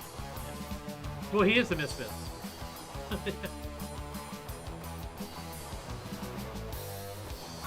They just announced, though, Interscope. I already ordered it. For the Interscope Vinyl Club, they did the Michael Graves Misfit record. It's getting the first pressing since the original pressing. That Interscope thing, I've got two things in the mail when I got home. I got the whole Celebrity Skin thing that they put out. I got it behind me. And then the Dr. Dre Chronic one step I picked up. So. I didn't get the one step. So the very first IVC was Dr. Dre with the black album instead of the white cover, and it sounded. That's why I didn't do the one step, because that thing sounds really good. So what's cool is like I didn't join the club, but like the whole they like have things where like the cover was jacked up or something, and you can like buy the returned one. So that's one of the only ones I wanted, so I grabbed it. Yeah, I stopped getting them, and then they announced the whole record, so I signed back up. So I did that one, and they did the Misfits right after that. And I personally love that Michael Graves Misfits record. A lot of people don't like it. Glenn Danzig, he's a guy who worked from nothing, got no respect. Yeah. You know, is an absolute musical genius. He still gets no respect. And it took him, yes, and it still the guy is a genius. You know, the guy can be as pissed as he wants. He graced this country with some of the best music America ever put out, and he was treated like a joke. Well, and what's amazing about him too, he's considered like a godfather of punk, but they weren't really playing punk. They have their own thing. Yeah. When Danzig coincided with punk. When Danzig came out, he got lumped with metal, but it's not really metal. Sam Hain, none of his bands sounded anything like anything else. What did they expect when they got on the bus? Thorlock? Misfits would have happened without punk. You know, they would just happen. It's an amazing thing. There's a whole genre of punk that is just Misfits copy bands. Yes. There's thousands of them. Horror punk is nothing but Misfits. Thank you, brother. The Misfits have a lot to do with psychobilly. A lot of the psychobilly imagery comes from the Misfits. Horror punk. There's so much. The Misfits are just... They're in the 70s. They were doing this in the 70s. It's crazy. They got a lot of 7-inch singles. I remember hearing about that. And they're thousands of dollars. Thousands, I mean, that's some of the most them and maybe it's a whole genre of collecting. It's like I don't even look at that section. I've never pondered stripping for Glenn Danzig. No, Henry Rollins has talked about because he talks about like it's kind of sad that these records that we because he was involved in a lot of it, he's like that we pressed we pressed 100 copies because that's all that we could afford, and we sold them for $2 a piece at the shows. Yeah, he's like, and those are the records that are worth $10,000 now. He's like, I know guys in bands that can't afford their own singles. They were doing record store day shit before record store day is what they were doing. Yeah. So What's his name? Ian MacKaye. I mean, they were that was one of the first DIY guys. There's video of them actually folding up the 7-inch sleeves, and like if you bought the first 100 Teen Idols, Henry Rollins and the MacKaye brothers actually folded those up themselves, copied them on a printer, and then folded them up themselves. Yeah, you can't get a Led Zeppelin record that was like stamped by Jimmy Page or It's just... Well, Rollins' book on the collecting 45s and records is fantastic. I think I have two. I'm not getting into my old bands, and I'm a incognito high champ, but I played more than 30 shows. That's for sure. Well, Plan 9 was a second. Nothing that's worth you researching and listening to. It was named after Plan 9 from Outer Space, his label, but that was his second label. His original label got bought.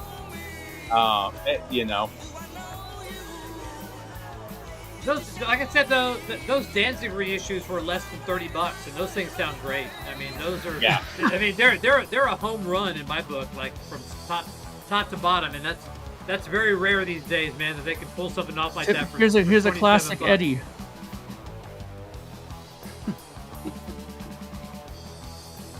I take it you're not a big fan there, Eddie. Where? Is Eddie? I just posted it. Yeah. Well, and that's the other thing that was interesting about Elvis. He always had that 50s sound, that 50s style vocal, no matter what band he was in. I hate Everyone's IPAs, an Elvis wannabe, though. I could not dislike IPAs more than me. I can't stand IPAs. Give me I'm behind you, Patrick. Maybe you're number one, but I'm right behind you as number two. Yeah. International Polak Association. I remember, like, before IPAs got popular, Keystone had a whole fucking ad campaign saying bitter beer face, like fucking bitter beer. You know, yeah, like their whole that. shtick was like, why do you want your beer to be bitter? And I don't get it. So yeah. Eddie, I can't believe you don't like Danzig. I could totally believe it. It's Eddie. He likes baby metal. I know. He posted video of baby metal from LA. You have a good time, Eddie? I hope I hope you had a good time. Let's play. Would it kill us to play London Dungeon? No. If you don't want to, it's not that important. I was just saying, Eddie. I just wanted to say, Eddie, how can you not like this tune? But if you don't want it, Patrick, I'm cool with it. I'm okay. I don't care.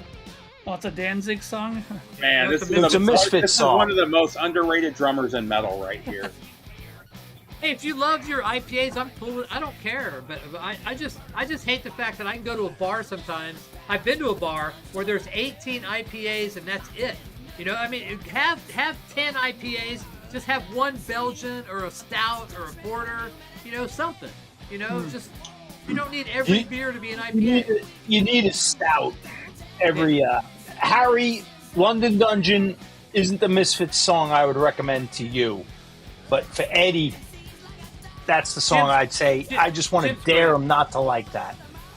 And I know he won't. But Rob and Jim together in LA is hilarious. If you ride along with Rob and Jim for a while, it's hilarious. Absolutely hilarious. If they're fighting about food, like, you don't know what good food is. I don't know what good. That's better food. It's like they're hilarious to listen to. Like a couple of Jewish, like a Jewish couple arguing. You know, the Jewish grandparents. Harry's never gonna like the Misfits because Glenn Danzig is the greatest songwriter that ever came out of New Jersey. I'll agree with that. Without a doubt. Better than Bon Jovi? Oh. Better. No, that's a shot at Bruce Springsteen is what it is. Okay. I agree 100%. And you just gave a better shot by saying Bon Jovi. Better than Skid Row? Oh, that was great. But Harry, I'm kind of joking, but I'm not joking. Glenn Danzig is Harry's going to want a link now. An absolute genius.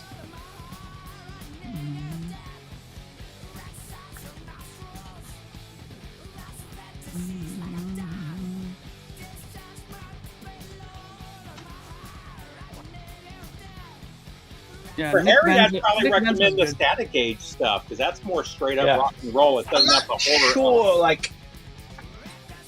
it'd be hard to without context and explaining. I don't know if I could turn Harry into the Misfits. What's sad is that I think if Static Age would have actually come out in '78 when they recorded it, they would have been the biggest punk band in the '80s. Yeah, they would be considered like the Velvet Underground, like how the Velvet Underground are revered. They were so far ahead of their time with that record. It's so good. And it didn't come out to, 92 or something? Yeah.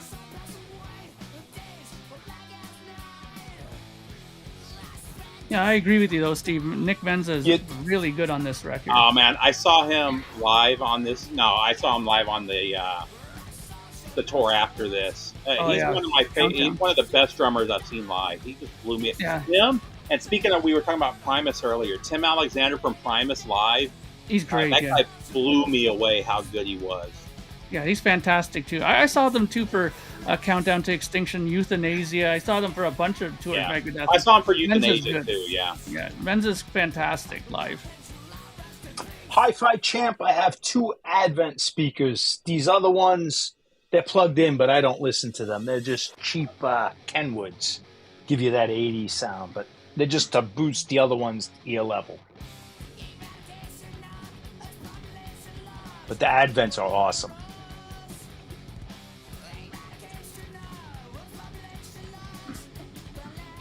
And pulled out from the wall, it makes it really nice. And his even in his guitar is so technical compared to any of the other thrash bands. And he's singing.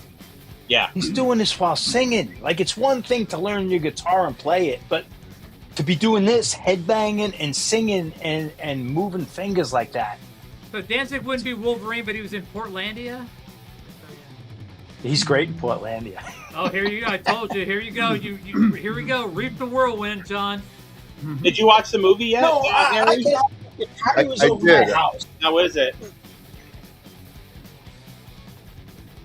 It's Means it sucks. It sucks because he had to pause. He paused. It was a pause. I had to turn the YouTube off, the audio. You know, for me, it was really emotional. I walked out of there with almost tears because I had almost the same upbringing that he's describing in that movie. And I was like, I know exactly what you're talking about. I know exactly, you know, when he's, because it's not a feel-good movie. It's all about how he dealt with depression and the shit that he went through with his father and all that shit. And that made me understand why I like the music so much, because I got into it from his live albums, the bootlegs, and he would always tell these amazing stories about growing up and his father, always. And I grew up with no father, so I really connected with that. Yeah, it was an emotional movie for me to watch. I wouldn't say it's a great movie, but you know, it is what it is. I saw the clips of what's the kid that's playing him? Jeremy. Yeah, he's good. He looked like the guy that plays John Landau is really good too. And Mark Maron's in it. Anyways, Mark Maron. I've seen him online. Who is that guy? He's a podcaster and a comedian. He played in the. He played in. I see like him doing like talking head footage on Instagram. But did you ever watch the Gorgeous Ladies of Wrestling TV show on Netflix? I remember it. I didn't watch it, but I certainly saw it when it was around. In that TV show. Okay, yeah, that was like the '90s, like late night, if I remember. No, it just it was a Netflix from like 5 or 6 years ago. Oh, okay. I thought Glow wasn't that like '90s wrestling? Yeah, that was the wrestling in the '80s and in the '80s, really. 80s, okay, yeah, it was late '80s, early '90s. Know about it, and he was like the main character. Yeah, I'm not hip. I had a brief thing with Lady Godiva once, so yeah, that's my one. Lady Godiva's I remember when Cyndi Lauper was part of Gorgeous Ladies of Wrestling for a short time. Her and Albano. So that was WWF, no? Yeah, they went. Gorgeous Ladies of Wrestling was WWF. It was. No. Well, they were not. It became part of it. It did, but they didn't start out. Yeah, I thought it was like the late night, low budget. Its own thing. Yeah, I remember that. And then WWF bought it, and then kind of got rid of it after they bought it. I totally missed my. I'd rather watch rollerblading, the roller. I used to love the roller derby. I love roller skating. He's got the jammer helmet on. He's like the guy, the only guy who can get. I remember they bring it back. I want to say they bring it back like every 10 years or so. You know, there's like a new wave of especially the women doing it. That was on TV. I remember that. I remember back in the 80s there were leagues on TV.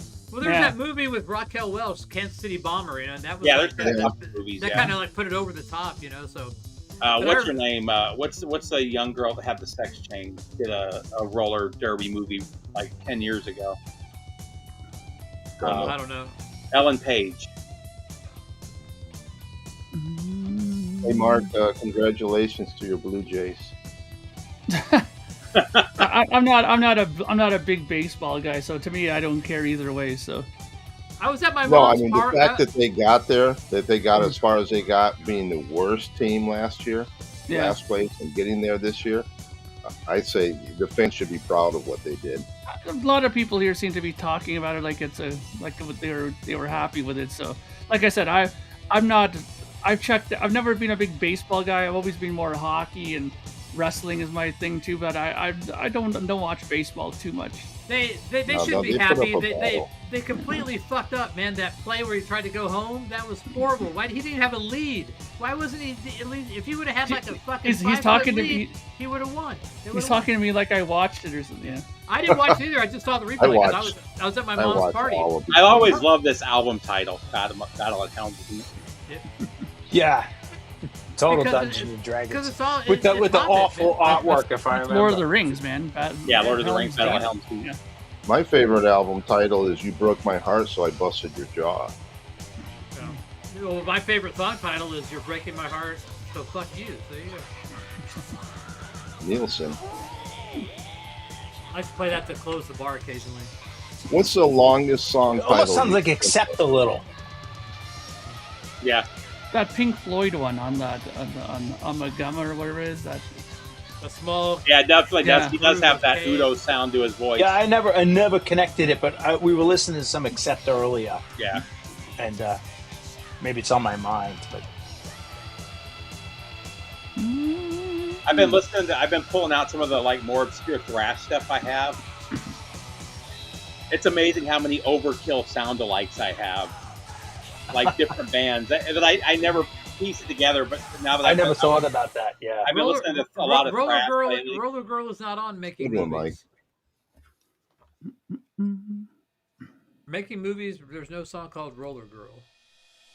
I don't have any song by Dire Straits called Roller Girl. Yeah, the new Coroner's fantastic. It's so good. I've been playing it nonstop. They went back to the sound of their first couple records before they went kind of more the prog direction with Grin. I can tell it's more of that Celtic cross sound to their first couple records. It's really good. Everybody loves that reverse cymbal thing at the beginning. I was expecting to hear Queen of the Reich whenever I hear that. Like that you roll the tape backwards. Yeah, every band seemed to do it like the middle '80s because of Queensryche. You know, I'm sure other bands did it before them too, but yeah. It's like the Beastie Boys with the reverse snare. They did the reverse snare, and then everybody copied that for fucking a decade. I did find it. That's the copy I have. No, actually, I think I gave this one to. I think John bought this one. I'm so. Yeah, I bought this off you. Yeah, I needed this to complete the collection. So but I did find this in auction. Yes. I was rooting for you guys. I was rooting hard for the Blue Jays, man. What do you have set aside for me, Patrick? Don't you have one of the Savage Graces? I don't know. Which one did you need? I don't remember. You had some stuff. You had the Aerosmith set aside for me and a couple other ones. I remember the Aerosmith, so we'll have to. No, Ian Asbury was doing his own thing, but the reason they sound the same, they both had the Cult Electric and Danzig record. Both were produced by Rick Rubin the same year they came out, or right next to each other, and those albums are like brother albums. But Danzig was in his own little world in New Jersey and touring like with the hardcore bands, and the Cult were doing the Southern Death Cult up in England. They no connection at all until 1987. Yeah, the Southern Death Cult stuff it's totally different than the Cult stuff. Yeah, and they're probably the same age. They were influenced, they probably had the same influences, the Doors. Actually, Ian Asbury ended up singing for the Doors on the Doors reunion, and Glenn Danzig's favorite singers like Jim Morrison. So they had the same influences, Zeppelin, Doors, hard rock, 60s psychedelic, Black Sabbath. Can I show something? I got some VCLT. We don't want to hear about your STDs, Harry. This is from Bobby Gas. Oh, this is the $40 Bobby Gas? That's a great record. I love Gatto. Should have sent that to me, Bobby. And good sense of humor. Jay Sox. Because they beat the Mariners, That was another classic series. And then, this is pretty cool. Oh, nice. Sean Alexander? Wow. Sean Alexander. That's old school. That's old school. This is vintage. Yeah, so thank you, Bobby. I appreciate it. And thank you, Patrick. Thank you, UPS, motherfuckers. Actually, it's ironic. That 𝐁𝐫𝐤 record, my friend Steve, he's actually in 𝐁𝐫𝐤 now. They're doing a reunion 50th anniversary tour. I don't know. I haven't listened to it yet. I don't know what they are, so yeah. I think you'll like it. It's like, it's like rock, straight rock, hard rock-ish, 70s rock, Corey, I saw the Cult open for Metallica on the Justice tour. I think they came twice. The Cult opened once, but I don't remember they get booed off. But what do I know? It's in New York anyway. Metallica's like that though. Metallica likes so they would bring just bands they like, Yeah. There's a lot of tours with Metallica. I love the Cult, so maybe I didn't hear the booing at that point, or.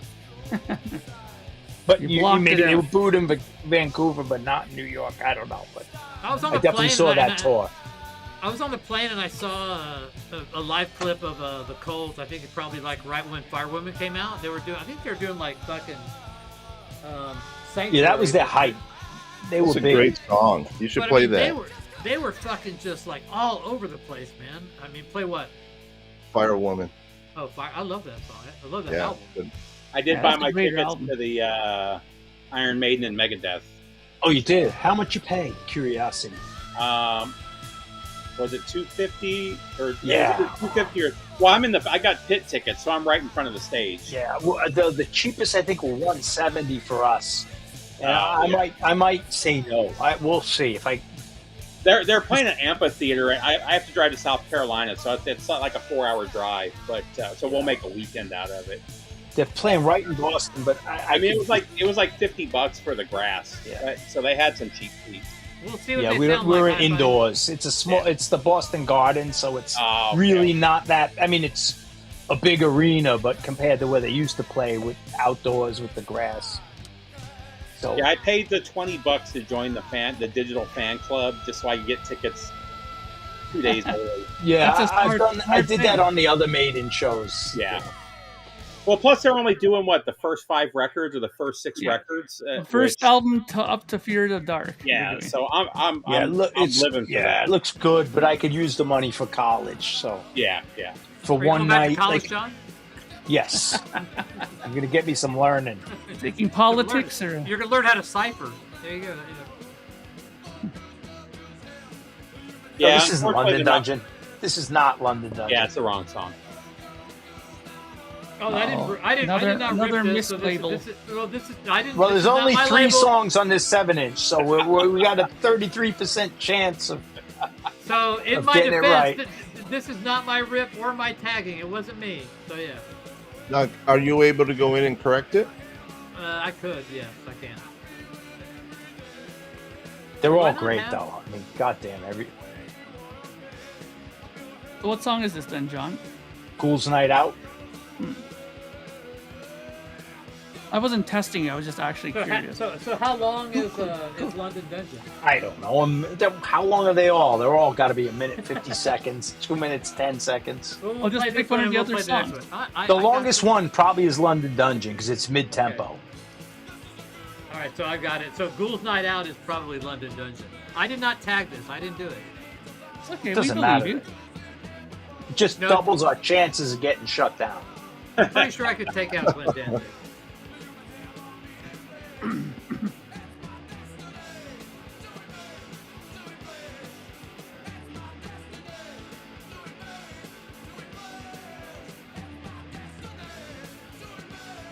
Yeah, this isn't my rip, so it's not my fault. Did you picture Bruce Springsteen doing this? All the time. The saxophone going and he had a saxophone. The songs are there. Who do you think Clarence Clemens is? Eddie, man, how can you say you don't dig this? I'm gonna turn this up a little. This isn't the song I recommend to you. This is just the most demonic. Is this it? Is this London Dungeon? Yeah, about being stuck down in the London Dungeon. Wow. Danzig is a dork. There you go. I'm glad I bought the tickets. I paid $20 for the pre-sale. Holy shit, the price has gone through the roof. Yeah, the pit's completely sold out in North Carolina, but the seats behind it are like $1,200 is the cheapest tickets. Wow. Turn this up. This riff is amazing. It's E minor.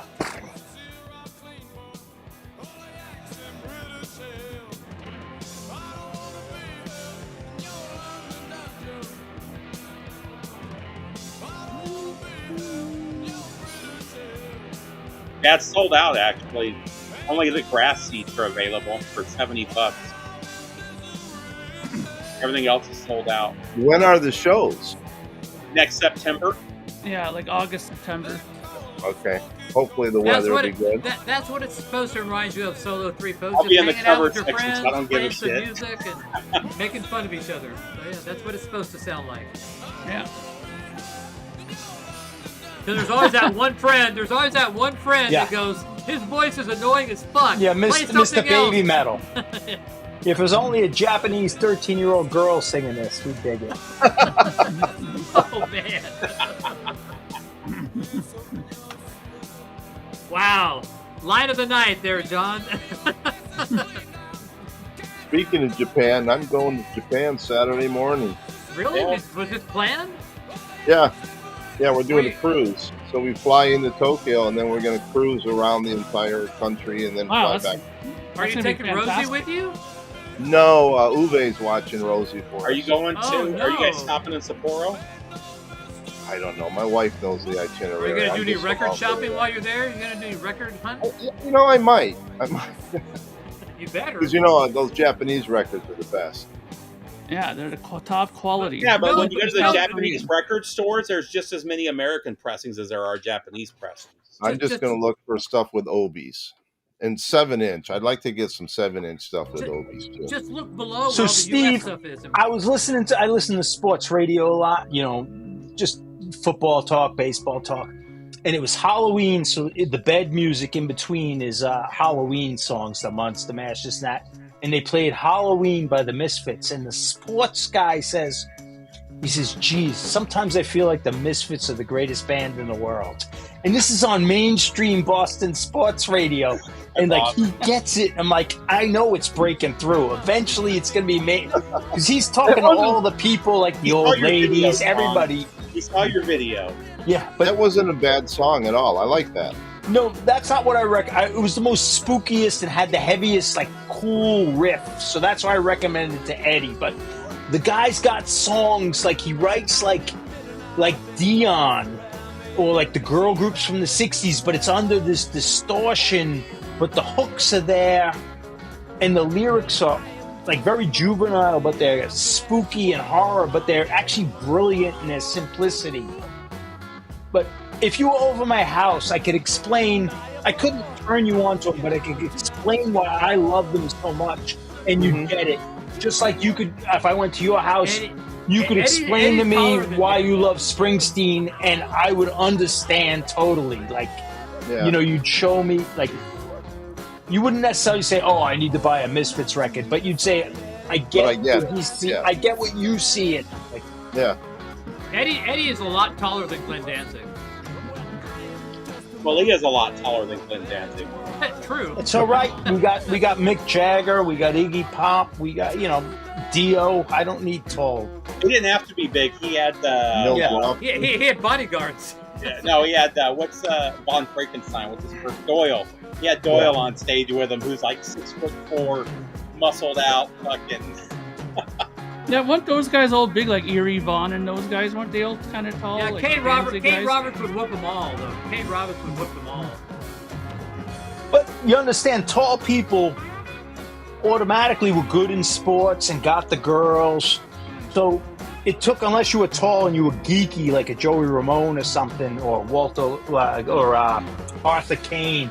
Like, short guys had to fight. That's why you had Dio. John, had to be. You're talking about the Stones or Danzig? I'm talking about short people, like, Angry short people had to prove themselves.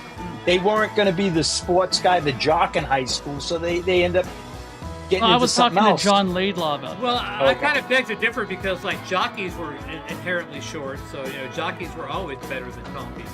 Yeah. No, not jockeys. I'm talking jocks. I know. I'm just making a joke. Yeah, the problem with that video of Danzig getting knocked out, I mean, he was already in his 50s when that happened, you know? He wasn't a young guy. You know, and that's the problem. He becomes the punching bag because, like, it's funny and you miss... It's like you got the kitty litter, the bricks, and the punch out, and that becomes Danzig to people who don't understand. Yeah. I can confirm that Alex is Mexican. Yes, he is. Which makes him that much better. I love it that people don't understand. My favorite stuff about Danzig is his like false intellectual interviews from back in the day. Where he's showing his books, his library of 18 books. And you can tell he's totally full of shit on half of it, yeah. But even when I used to like before, like now I reevaluated. I think Danzig's the greatest. But when I saw that video, we were all laughing at him like, yeah. And I loved Danzig at that point, you know, but I was just... I was already past it, because I liked them in the 80s when I liked the Misfits and Sam Hain because of Metallica and stuff. And in the 90s, I had no use for them. We'd laugh at them. Like, I've met you but now I reevaluate. Is that okay? So is that the proof enough? Yeah, Alex is definitely him and his books. Yeah, they're on YouTube. Those interviews. Yeah, I remember it. I had the DVD, like where they. Yeah. That's where. No, it was VHS. It was a VHS where I'm telling you, he showed his library of 18 books. Everyone should go watch Danzig on Portlandia. It's classic. But King Diamond was like that in the early days. In the 80s interviews, because he read the Satanic Bible, and he'd be all like intellectual about the one book he read. I saw an interview with him like 10 years ago. You misspelled that badly. And he was saying the bad thing about King Diamond is I went down that's as bad as like fucking Mark. Now I can never Bruce leave. Bullet. You know what I mean? Who's Bulliet? He's like I've always been agnostic. I don't have a theory one way or another. Now I'm stuck. You got to put it in context. Once you live life, you realize he was 23, 22. Like, how lazy can you be to like tell Bruce Bullet? It's like, come on, dude. It's like, come on, man. That's a stretch. That's pretty good though. Hervé Villachez was not taller than. The plane. Really doesn't matter. He still kicks ass. You know, it doesn't matter. I mean, Iggy Pop is still next to Mick Jagger, the greatest front man. With peanut butter. That's still going. You know.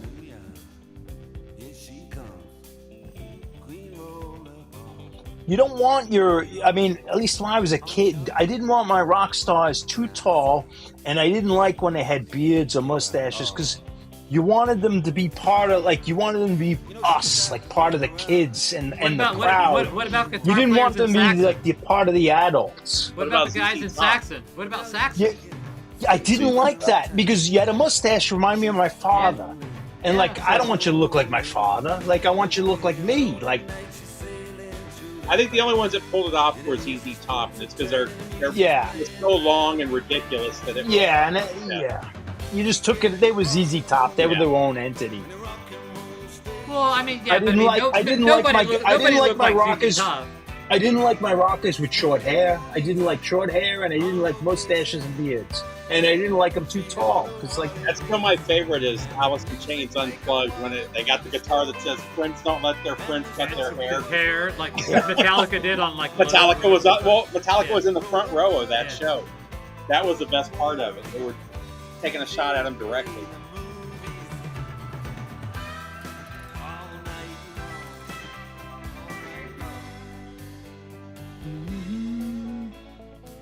Well, Dimebag also had really long hair. It's not 100%, but you know what I mean. Like, if I saw Bob Seger, that was closer to my father than it was to me and Iron Maiden. But if you saw Bob Seger in 1971, you would have been into it. Yeah, no. I'm just saying, as a 15, I'm not saying it's even right, but as a 15-year-old kid. Yeah, but at 15, we didn't know about Bob Seger from 60 to 71. But when I saw the Beatles with beards, that's not that's older people shit. There's a whole bit where they show Penny Lane and Strawberry Fields video on the bandstand, Dick Clark, and afterwards he asked all the kids, "What do you think?" And they all go, "Ew, I don't like the beard. I don't like the mustache. They look old." None of them like it. We like the Monkees were forever young. You know, because we just had those TV repeats. Yeah. What's amazing about the Beatles for me, though, is I first got into music, really got into music in like 82, 83. The Beatles were only 12 years removed at that point, you know? Oh, it's nuts. It's nuts. And that was such old music to me. 12 years, you know, and now our kids are listening to Metallica and stuff that's 40 years ago. It is nuts when you put the time thing on it. Oh, it's so crazy. Who is Dimebag Dave? So what you were saying, Zeppelin was like 3 years removed, and that seemed like that was my dad's music, you know. John, you were saying the Monkees were forever young. Yeah. Well, on the back of headquarters, they put this picture of them with beards. Oh, that's me. I remember. Well, Nesmith had that. No, and right away, they changed the cover and took that off. And that's hilarious. Yeah. Because John said, "Hey, I don't like beards." I remember that feeling like it was yesterday, Harry. Like I saw a picture with Jimmy Page with a beard, and I remember I felt like disappointed, like I couldn't. And it was an old picture. It was probably from like '78, and I'm now seeing this in '84. Like, but I was like disappointed. Like, I imagine like when Elvis cut his hair to join the army, how everyone was crushed. It's amazing how facial hair disappoints people. When Metallica cut their hair, like, I mean, I was already out of Metallica. Yeah, that bothered me. It felt like, you know, a knife in the back. I'm not saying it now. Now I'm an old man. I could laugh about it, but when you're a kid, it's a big deal. All that stuff.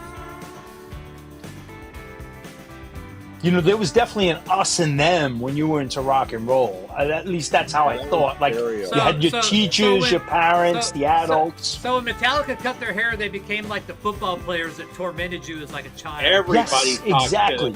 They lost a lot of fans when they did that. Well, they lost a lot of fans because that album sucked.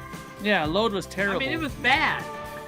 So I remember when I heard that the first time. I was so disappointed. It was unbelievable. They didn't get him back because they grew their hair out, man. They gave him back because they had better records after that. Bino. Well, no, they got him back when Lemmy the radio started playing. When Lemmy he moved to LA and shaved his facial hair. That was awful.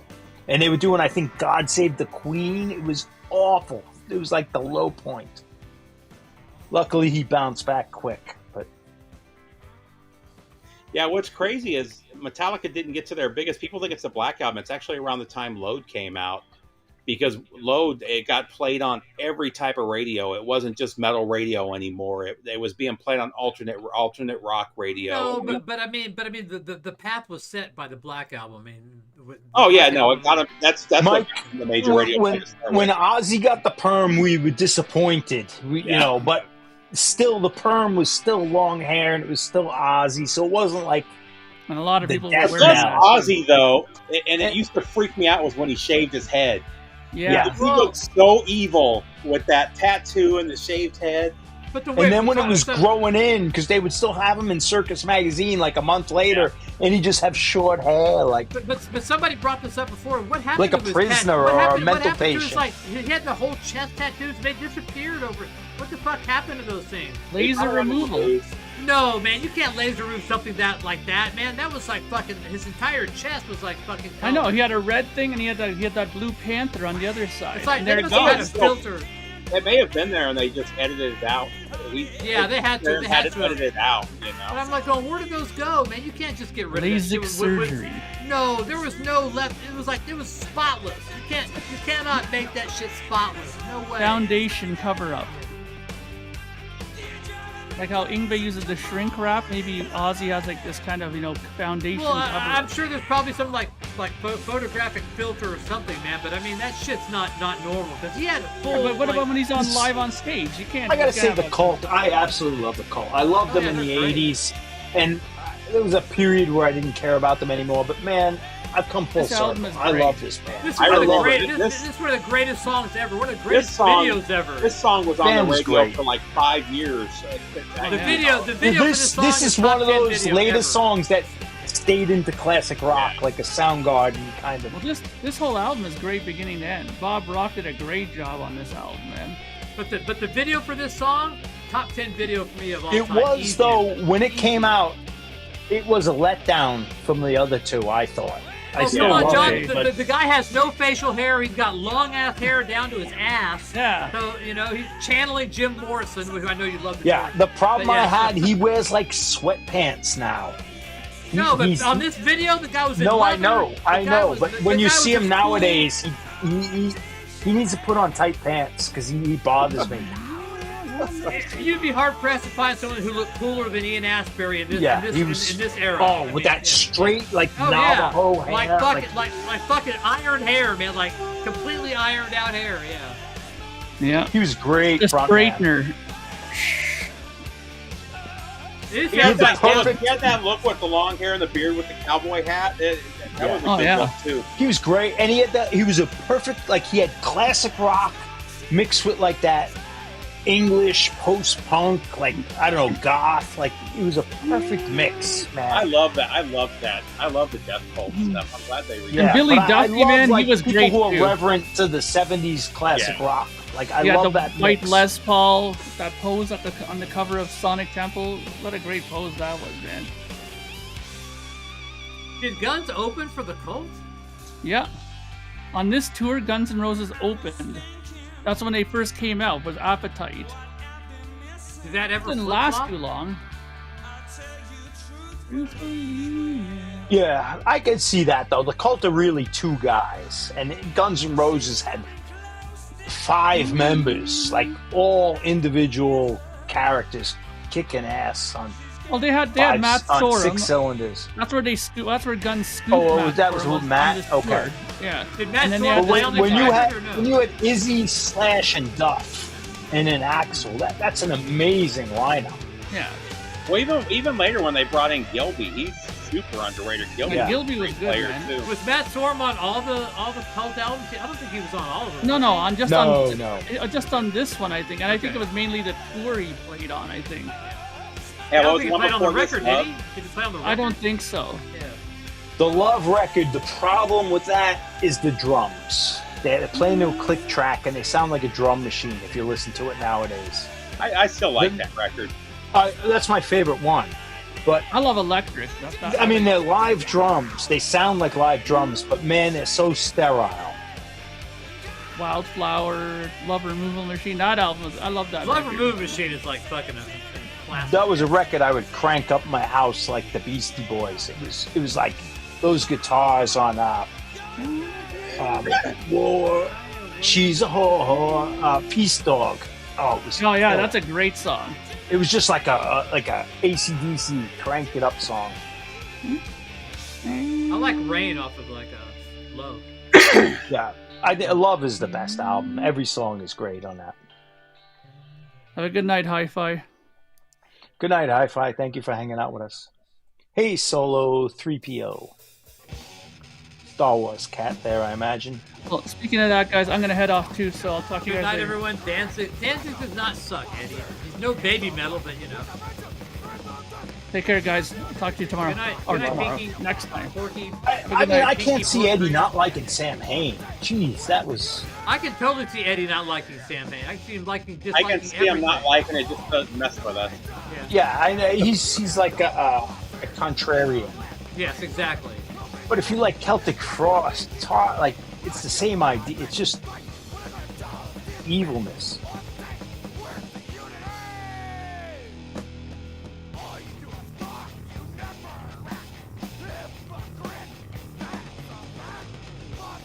Not my cup of tea, but you know what?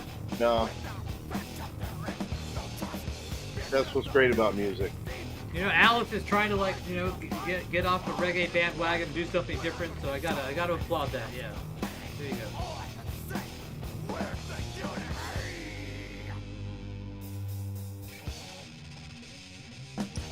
That was a very fast riff. That was awesome, that little section. I've never heard this, but this is totally a lot of stuff I was listening to in high school. That was your racist friend Alex. There you go.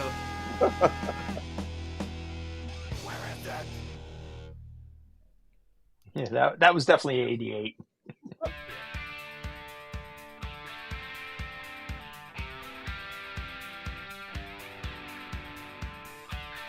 I love this. so much. I love this.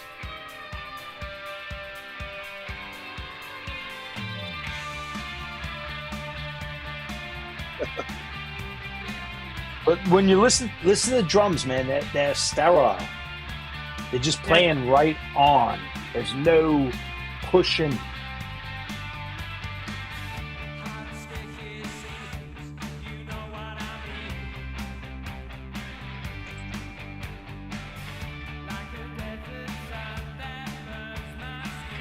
Oh man, I missed the worst 30 seconds of your life. Really, the worst 30 seconds?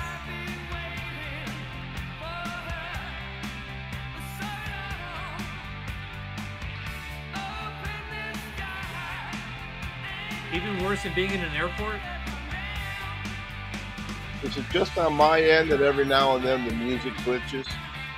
It does it for me every once in a while. Don't even start, people. Don't even start after. You wouldn't believe the hell that happened earlier. So yeah. Oh, okay. I don't hear any glitch at all. No, it's just it's like it happens for like a second and then comes back in. It doesn't happen often. Because that one song sounded really bad. Oh, that's no fucking way. The worst 30 seconds of your life? Wow. That's quite an accomplishment we made tonight. So, yes.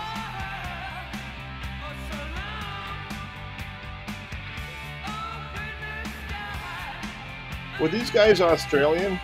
No, they're from the UK.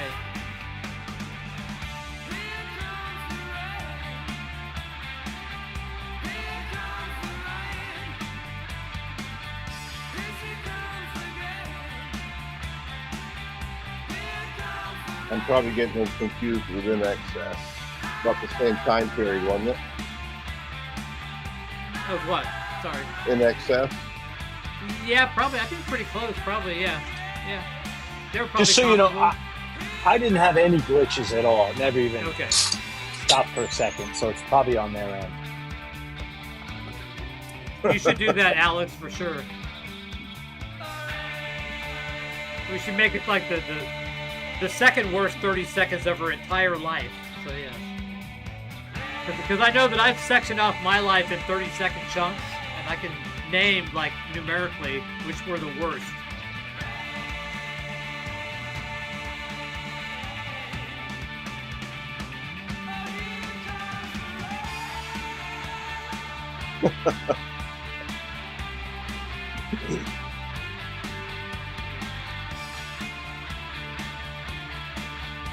Well, late for you is like not that late here because you're like 2 hours ahead of me. So they released this last year. Is that like the reissue? Is that the remake of the Southern Death Cult with the buffalo on it, whatever?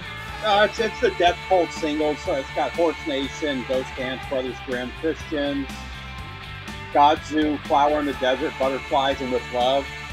I had never heard the Death Cult stuff though, and I walked into a record store and it was playing. I was like, "Oh, this is really good." And he's like, "Oh, it's the Death Cult comp," and I ended up buying it right then. I think I have the Death Cult. Really good though. I think I got it off you. The comp I didn't have, but it's only those couple of singles, and the rest is like live and practice space. Like they didn't record a lot. Just I forgot about Halloween. We haven't done any Halloween songs. Yeah, they only had 3 or 4 singles. Yeah. And they had other songs recorded, but I felt like they were practice tapes or live. On the rest of the album I have. And then I have the Spirit Walker? Was that Death Cult? I can't remember. Was that Cult? I can't remember. I have some of those 12 inches. I have some of those too somewhere. Reminds me of Southern Culture on the Skids. Yeah, a little bit. They were definitely influenced by the Cramps, 100%. Everybody was influenced by the Cramps, whether they know it. This is one of those bands that, like, most musicians like. This was a cover. Yeah, this is a cover. They did a lot of covers. Yeah, no one knew these songs they pulled out. They were the only reason we know the originals is because of this band. I went back to that hi-fi, the half-price books, and they didn't have 𝐫𝐽. I know you were asking. They have. No, I have 𝐫𝐽. I needed. There was other numbers, but I have the 7. It's not important. This one, yeah. Or maybe I have the 7-inch. They did 12 inches of all their stuff too, which was kind of cool. Totally Dracula music. Good like I've got the 12-inch of "Can Your Pussy Do the Dog," which is still one of my favorites. Oh, nice. It's actually really Wednesday music. Dracula music. Yeah. I mean, that's one, and she doesn't get enough credit for how good of a guitar player she was. Nah, she's one of the best. So did she completely retire after? Yeah, I think I know people who know her, and like I've seen her appear somewhere, but she's pretty much a recluse, I think. Yeah. I haven't seen her do a public thing in a long time. This is good. I like this. It's really good. All of their stuff is good. Yeah. Man, it's all good. They've actually got 2 comps of just the stuff they covered, the original, like kind of like what they with Metallica, where it's the original versions. There's a whole series of songs called what's it? Songs the Cramps taught us. Yeah. And then there's another series too. It's like the songs they would all collect. They were giant record collectors. Yeah, it does, Bobby. A little bit. I mean, there's a lot of stuff you don't have without. I mean, surf rock wasn't a thing until they started doing this type of stuff. Or not surf rock. I mean, this says 81, but I mean, they were in the 70s. They were there with the punk rock thing, doing 60s garage covers and 50s rockabilly covers when it was not happening in America. And nobody was doing them, yeah.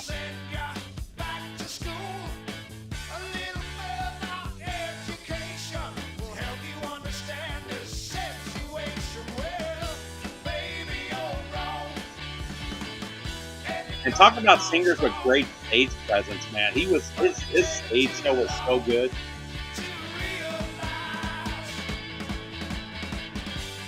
I have a lot of the Exploited, but they're not my riff. They're somebody else's, like probably about 15. Yeah, I'm not the biggest Exploited fan, so I never requested them. I respect them, but this was probably from Rev. This was the guy from Buffalo sings on this.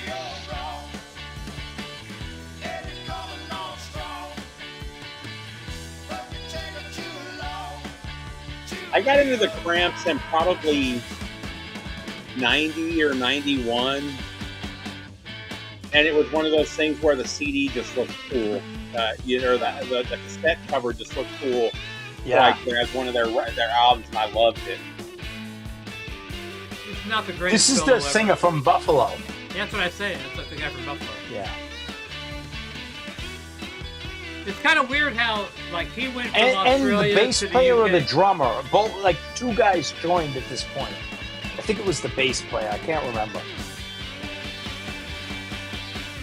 Just as long as Malia's not upset, Alex. I wonder what the 15th worst seconds of her life were. Yeah. This is probably another pretty short song.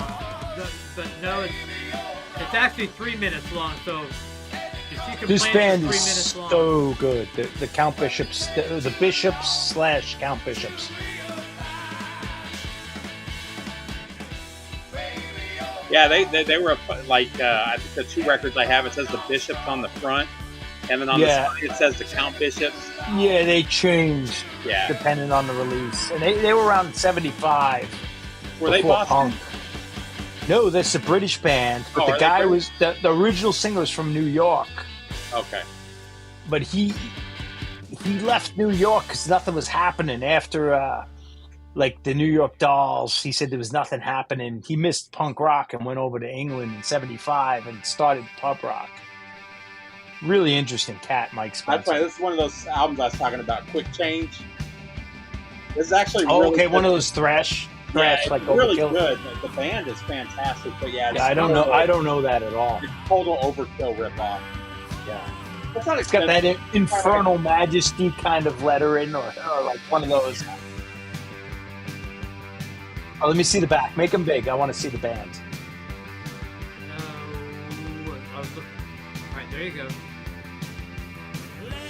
Nice. Yeah, you get the. Yeah. Oh, the Slayer shirt. Oh, I have that same shirt. Hold on a second. Show that again. I have that same Slayer shirt. Is the guy on the back, like with the arms crossed, like two? Is that the drummer? It's got to be the drummer. Probably. Got to be the drummer. And he's got like almost the, I don't know if that's the flipped up baseball cap, like you got the guy with the flipped up hat. Yeah, the flipped hat. That's the singer. He's Anthrax. That's the singer. Yeah, that's totally 89. I don't know what year it is, but it looks like 89. 88, yeah. 88, yeah. Yeah, I don't know that band. Yeah, I don't know that. I was blown away by how good the band is. I mean, they're tight, but yeah, I mean, the singer sounds just like, what's his name? Blake, Overkill. What was that? What was that? What band was that? Quick Change. Quick Change. There you go. Which was like named after, I think the Bill Murray movie might have been out that same year. Like, you remember was it Quick Change, the Bill Murray movie with where they were trying to get away from a bank robbery? Yeah, wasn't it Bill Murray and like Bob Goldthwait or something? No, yeah, and the girl. I know it's yeah. No, it was no, the other guy. From Vacation. The cousin. What's his name? Yeah, Randy Jim Belushi? Randy Quaid. Randy Quaid, yeah. Randy Quaid and Bill Murray. But I bet you they had the name of the band, and then that movie came out, and then like Quick Change. It's really good, Malia. It's a really good thrash. They just, like I said, they were a sound-alike band. That's why you probably never heard of them. There were a lot of them in the late 80s. But the singer sounds just like... Tell your sister she's welcome.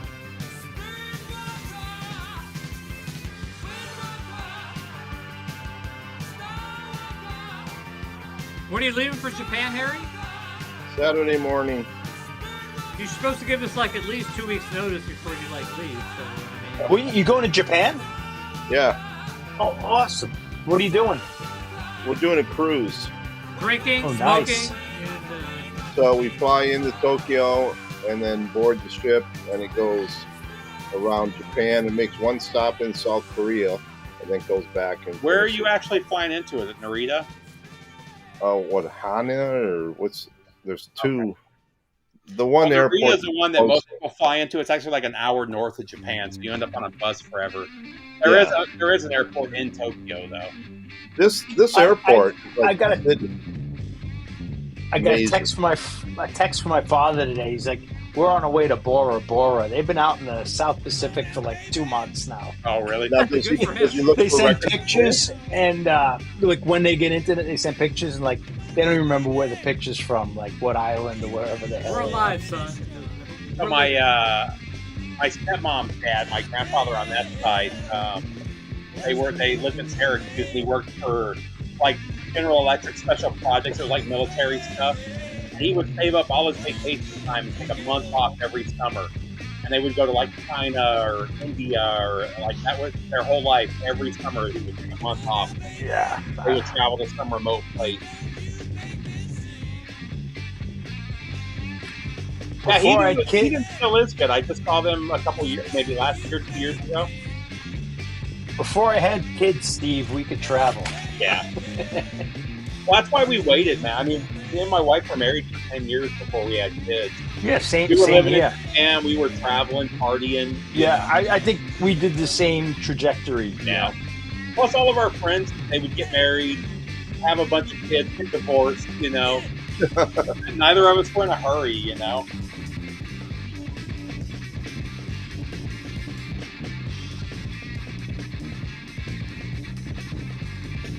The only difference is now my wife's starting to get like the travel bug. She wants to travel a lot. Yeah. I don't give a shit. You know? When I'm retired and the kids take care, like on their own completely, then I'll go wherever you want. You know. Yeah.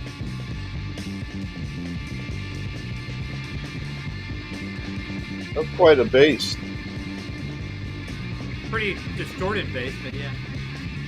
This is one of those records everybody talked about how great it was, and I bought it, and there was like, it was all right. Alex sent me an OG of this, which goes for like $1,000. Yeah. Yes, I'd rather just put on a Hendrix record. Oh, you don't like this? I like this. But it doesn't have the no, cachet. it's all right. It doesn't This have isn't cachet. my... It doesn't have the cachet I of like playing the the St. Anthony's 70s Fire. heavy isn't always my forte, Harry.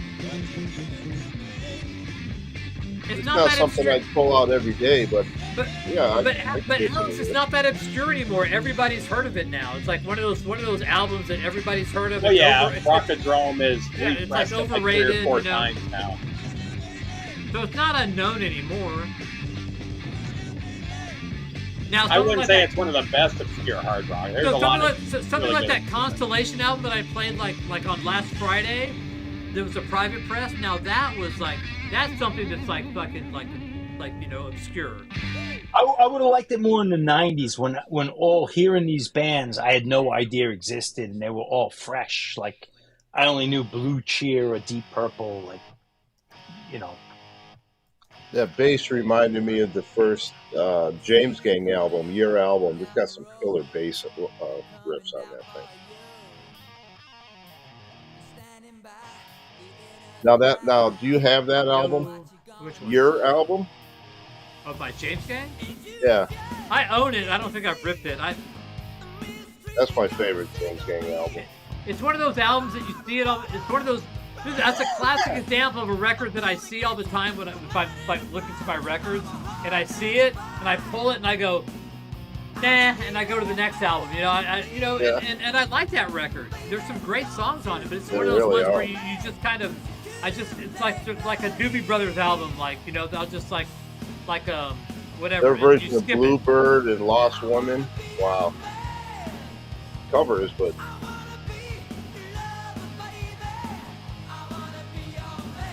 This guy can still sing, man. This guy's a really good singer. Phil Lewis. it's got to be pushing 70, huh? And fucking Tracy Guns is a great guitar player. He's definitely underrated. One of those guys from that era that never got his due. Yeah, I wish they stayed together. He's like the anti-Bobby Rondinelli. Wrong place, wrong time. Never, always started a band and never reaped the benefits of, the band. So did somebody from this band go on and to help form Guns N' Roses? Yeah, Tracy Guns. Oh yeah. Yeah, well, Yeah. Tracy Guns was I didn't know that. He was the Guns in Guns N' Roses. Wow. And Roses what was Roses? Axl Rose. Just Axl Rose solo? Axl Rose and Tracy Guns. That was the original. It's actually was Tracy Gunn on the Hollywood Rose stuff, or was that? Which my number? I don't know. Like, it's such a weird, like, they might have jammed together, not recorded, like, The Hollywood Rose ideas of stuff bands. is good, though. Have you heard that? No. It's pretty good. I kind of dug it. I can't remember if it said that he was in it or not, though.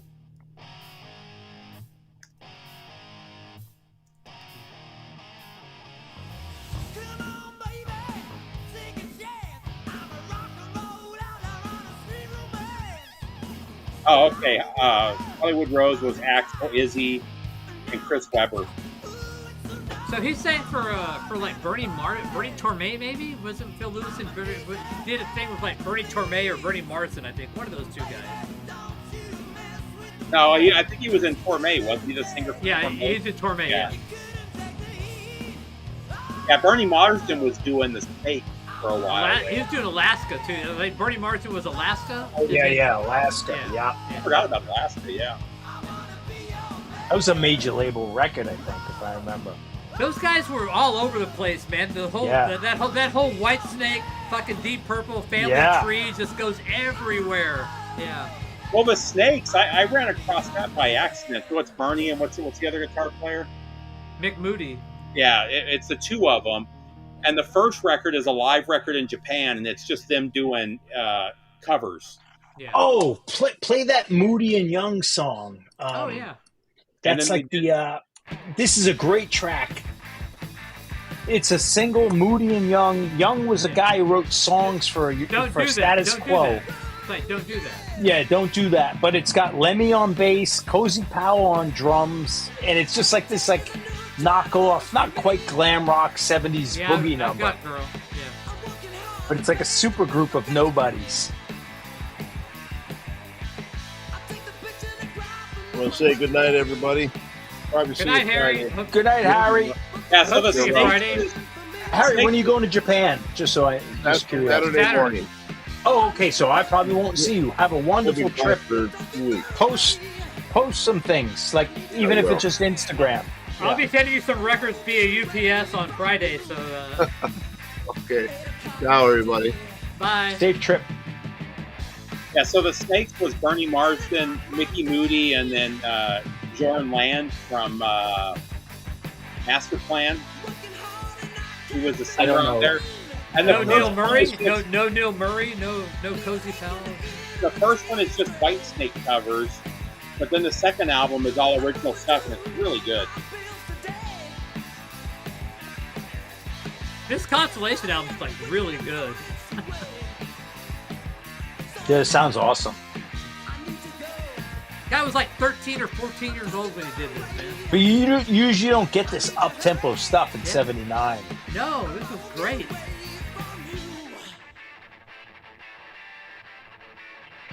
Local press, everything, man. Nice production. It's like the American equivalent of New Album.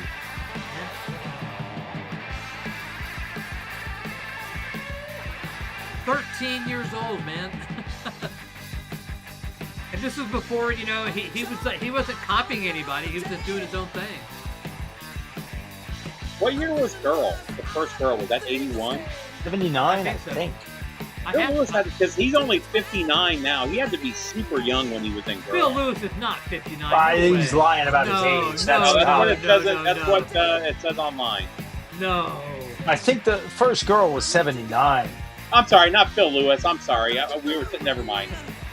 Oh, Tracy Guns, you look up? Yeah, Tracy Guns is 59. Yeah, Tracy Guns, 58. I felt like was just a couple of years older than me. He was like in my head. Yeah. Girls like 1980. Yeah. Yeah, he's like 68. I think I looked it up. Tracy Guns was always cool. I remember he shaved his head. He played hollow body. I always felt like he was like on the cusp of rockabilly. Like, good night. Tracy Guns reminded me of Izzy Stradlin, where I felt like in an alternate universe they could have been like rockabilly, rock and roll guys. Like, I mean, they were in the same they were scene, rock and roll, but like I said, Izzy Stradlin was a guitar player for Hollywood Rose, so yeah. But like, I love those cats who played the hollow bodies, and Tracy Guns played slide. I like that angle when everyone else was playing Warlocks and Flying Bees. Yeah. It was cool to me because I loved Aerosmith and Stones, and I loved heavy metal. So like, you took every piece you could get that was like rock and roll.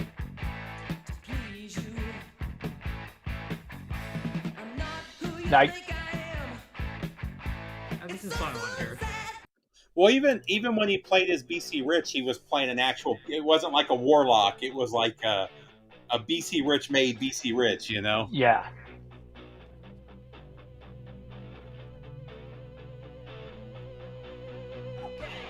I haven't listened to this album forever. Not great. It's really not a great. The idea of it's better than the actual music. I have a 45 of this with the poster. They have like I don't know the poster. For the 45, yeah. I have two copies because I have a beat copy and then like a one I got better. I'd say, but Lillian Axe is a better version of this than Girl does. So yeah. Yeah. Girl is not a great band. It's just historically important. The first time I heard this song was by Lillian Axe and not Girl. And then when I heard this version, I was like, it's not as good. But it got Phil Collins its gig, so yeah.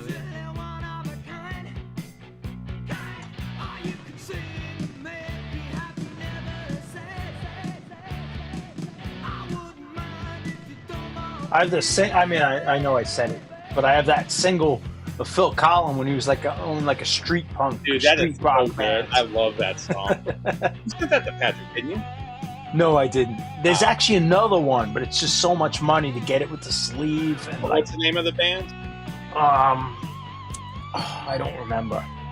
I have to look it up. The song is Oi. One of the songs is Oi, but it's spelled O-Y before the comp came out and like solidified the spelling. Oh, what the hell is the name of the band? I can't remember. I'm not going to be able to find it without looking it up.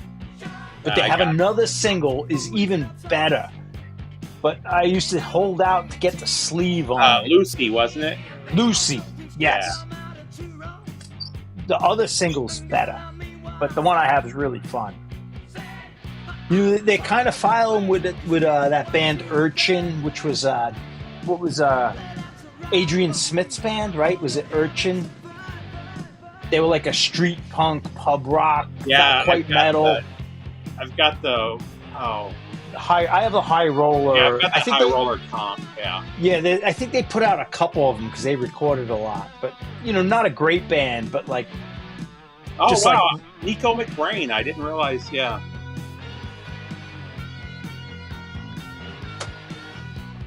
Wow.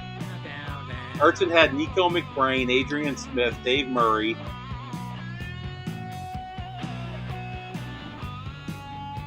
It was Dave Murray's band. Sorry, is that what I said? Did I say? I said Adrian Smith. No, it's Adrian Smith. Yeah, it's Adrian Smith's band. Yeah. Maybe later though. I'm just looking at the comp. Yeah. Okay.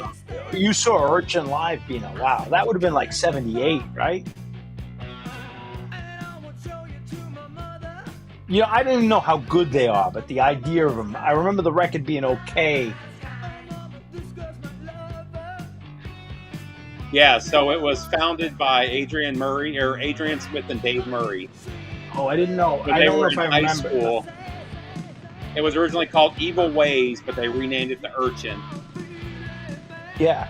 It's almost like the early Coxspara and Sham 69 when they weren't quite old. There was no direction. They're just playing guitar rock in pubs, like no frills rock.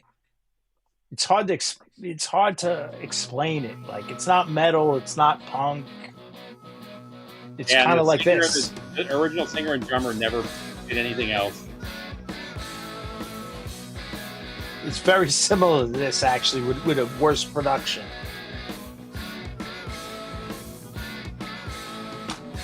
Lemmy on bass, Cozy Powell on drums. Fantastic. That Mick Moody on guitar, then? And this is like a Status Quo tune. Yeah, Mick Moody on guitar. I think Rob Young, I think it is. I can't remember his name. I think he's singing and doing harp. Is that part of the Ozzy Young family tree, or no? That Urchin is... No, the Young he's like considered the fifth member of Status Quo. He was like the songwriter, and he'd play with them. Okay. That Urchin is basically like that brass record. Yeah. Where you got the rhythm of a big huge band later on,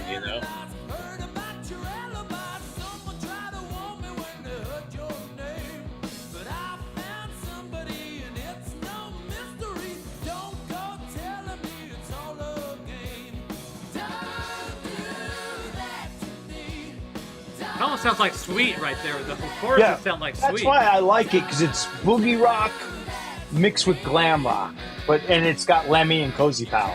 It sounds like a Chapman Chin production. Yes.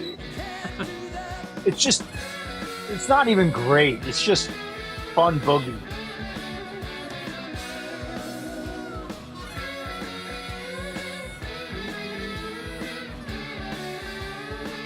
Yeah, She's a Roll is awesome.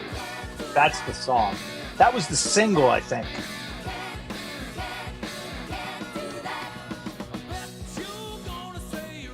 And that might have been She's a Roller might have been the only thing they released, if I remember, right? Urchin only had one record, and the rest were those. No, they just had two singles. Oh, two singles. All right, I thought they only had one. Okay, I knew this years ago. I just can't remember. No, I just know because I just looked it up because I was seeing. Yeah, the Nolan sisters.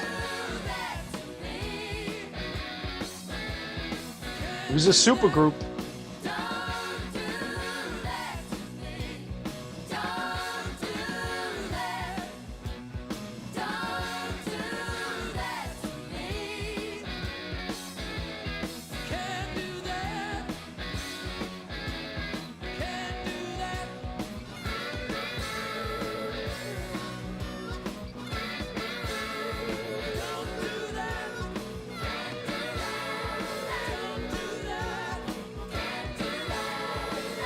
Have you checked out that Last Temptation of Elvis record?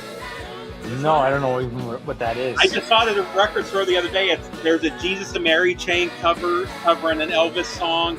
There's a song with Lemmy covering an Elvis song. Ooh, weird. Yeah. It's probably from that Elvis, that Lemmy with Slim Jim Phantom. It's probably from that section, you know. Yeah, let me see. I can barely read it.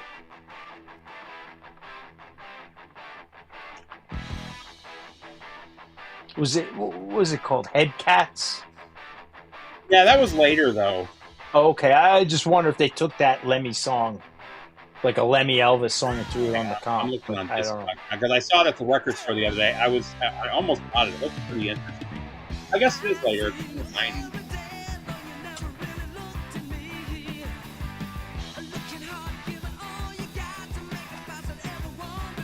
So it's got Robert Plant doing Let's Have a Party. It's got the Pogues on it. Jesus Mary Chain doing Guitar Man. Oh, I don't know if I remember if I have that.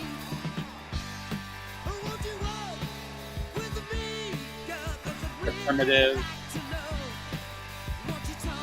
Let Me and the Upsetters. Yeah. I remember that. Phase 2. Got the Cramps doing Jailhouse Rock. It was like an $8 record. The record store, and he had it on his play for years, and he finally put it out for sale. I should have bought it. They didn't do, like, they compiled people doing Elvis covers. They didn't do it for that record. They kind of curated. Yeah. It looks like it's from like 89. Oh, 89, that early.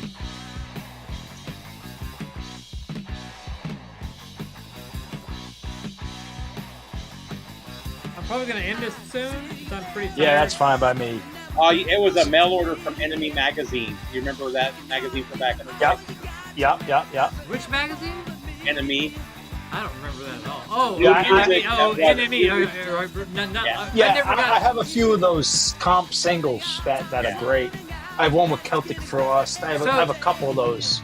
So do you think that name was supposed to be like enemy? Like, you know, like yeah. my enemy? Oh, yeah, 100%. Yeah. I always thought it's like NME was just like acronym for something I can't remember what it was. New Music Express. Express, yeah, that's what it was. But it wasn't enemy like you're my enemy. No, but it was not lost even in the late people. 90s, enemy. I used to get, when I was DJing, I used to get their magazine every month because there would be a bunch of new songs that would get, because the magazine came with a CD. And there would be a bunch of stuff that hadn't hit the radio yet on there that I would play in the clubs.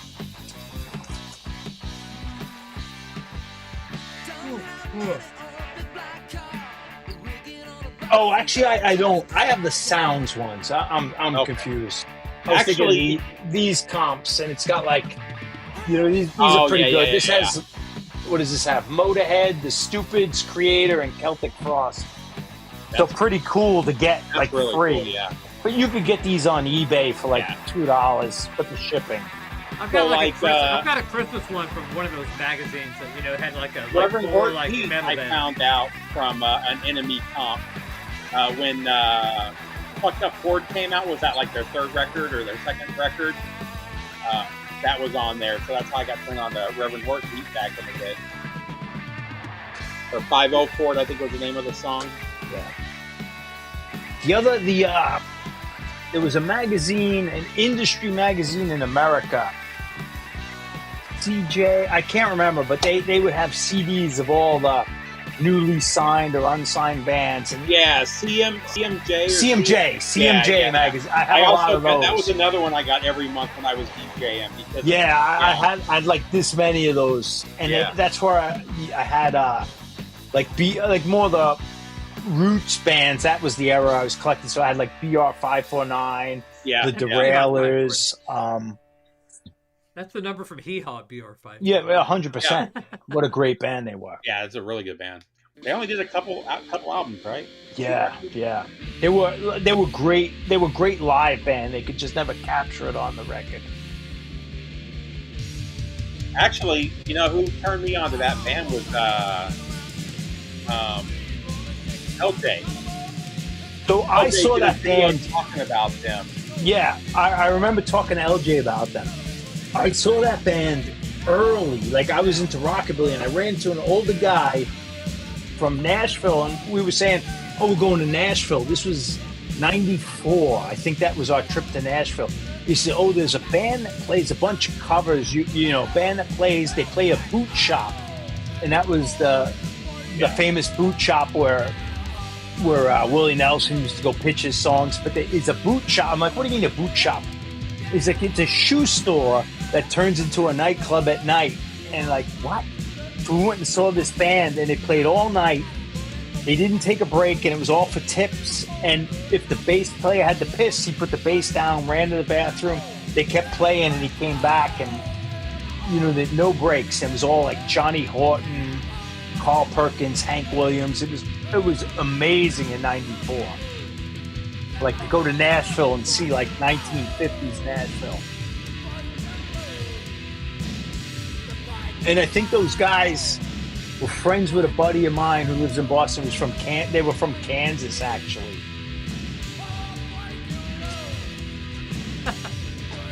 What the fuck is this drummer? This is Chuck Biscuit. Probably one of the greatest drummers in rock and roll. He's probably been in 40 different bands. Yeah. How many of them are good? Bobby was amazing. He was the drummer on the first Danzig record. Yeah. He's considered like one of the greatest drummers in punk rock. DOA, Black Flag, Misfits, Social Distortion. He did Four Horsemen. He was in so many bands. Yes, Thorlock. Apparently, he might have done the first two. Yeah, Chuck Biscuits and his brother was no slouch. Dimwit. Records. Dimwit was also in Black Flag and a bunch of Canadian bands. He was also the Subhumans. He was also in Fear. Pointed Sticks. Yeah. All right, people. Thanks for being here. I got to call it a night. I'm exhausted. Oh, yeah. I got to go to work, and I got to wake up in half hours. I got 6 hours. So thanks for being here. Good to be back. We'll see you on Tuesday. Maybe another little show and tell. We get ready for that. Maybe some pedals, whatever you want to show. Awesome. It was good to have you back, Patrick. I hope your trip was fun. Yeah. Okay. It's good to hang out with the family and see y'all Tuesday. Thanks for being here. As always, you're the best. Good night. Goodbye. Right on. So, Steve, your homework, and I will listen to Witch Hazel tomorrow. But I got try to grab that Discharge record and then that Danzig special before they boot it. Yeah, no, I'm gonna watch that. It is so goddamn good. Queued up right there. Not tonight, but like. No, I'll watch it tomorrow while I'm at work. Yeah, it's. I can't believe it's on there with 600 views. I don't know how it disappeared for 8 years. Like, get a program called YouTube Downloader, and you can download it to your hard drive. But you could go on line, and people like, where can we find this special? And like, yeah, it's I remember amazing. there were clips from it back in the day, and those all disappeared. Yeah, I only saw the clip of American Nightmare, and it was like someone videoed off the TV. Yeah. It was almost in black and white, and I thought it was the greatest thing. But it is so good. Danzig Legacy TV special 2015 for anyone who's listening out there. I would use it's like 55 minutes if you cut the commercials. Some sort of downloader program you can download to your hard drive like I do to keep it forever. Yeah, I don't need to own it. I'm just happy I saw it because it's so wonderful that it's a complete ripoff of 68 Comeback, almost frame for frame. All right, folks. All right, guys. See you Tuesday. Good night. Good to be back, and thankfully we solved our audio problem. So thanks for being patient. Sounded awesome tonight, Patrick. Thank you. Thanks. Bye.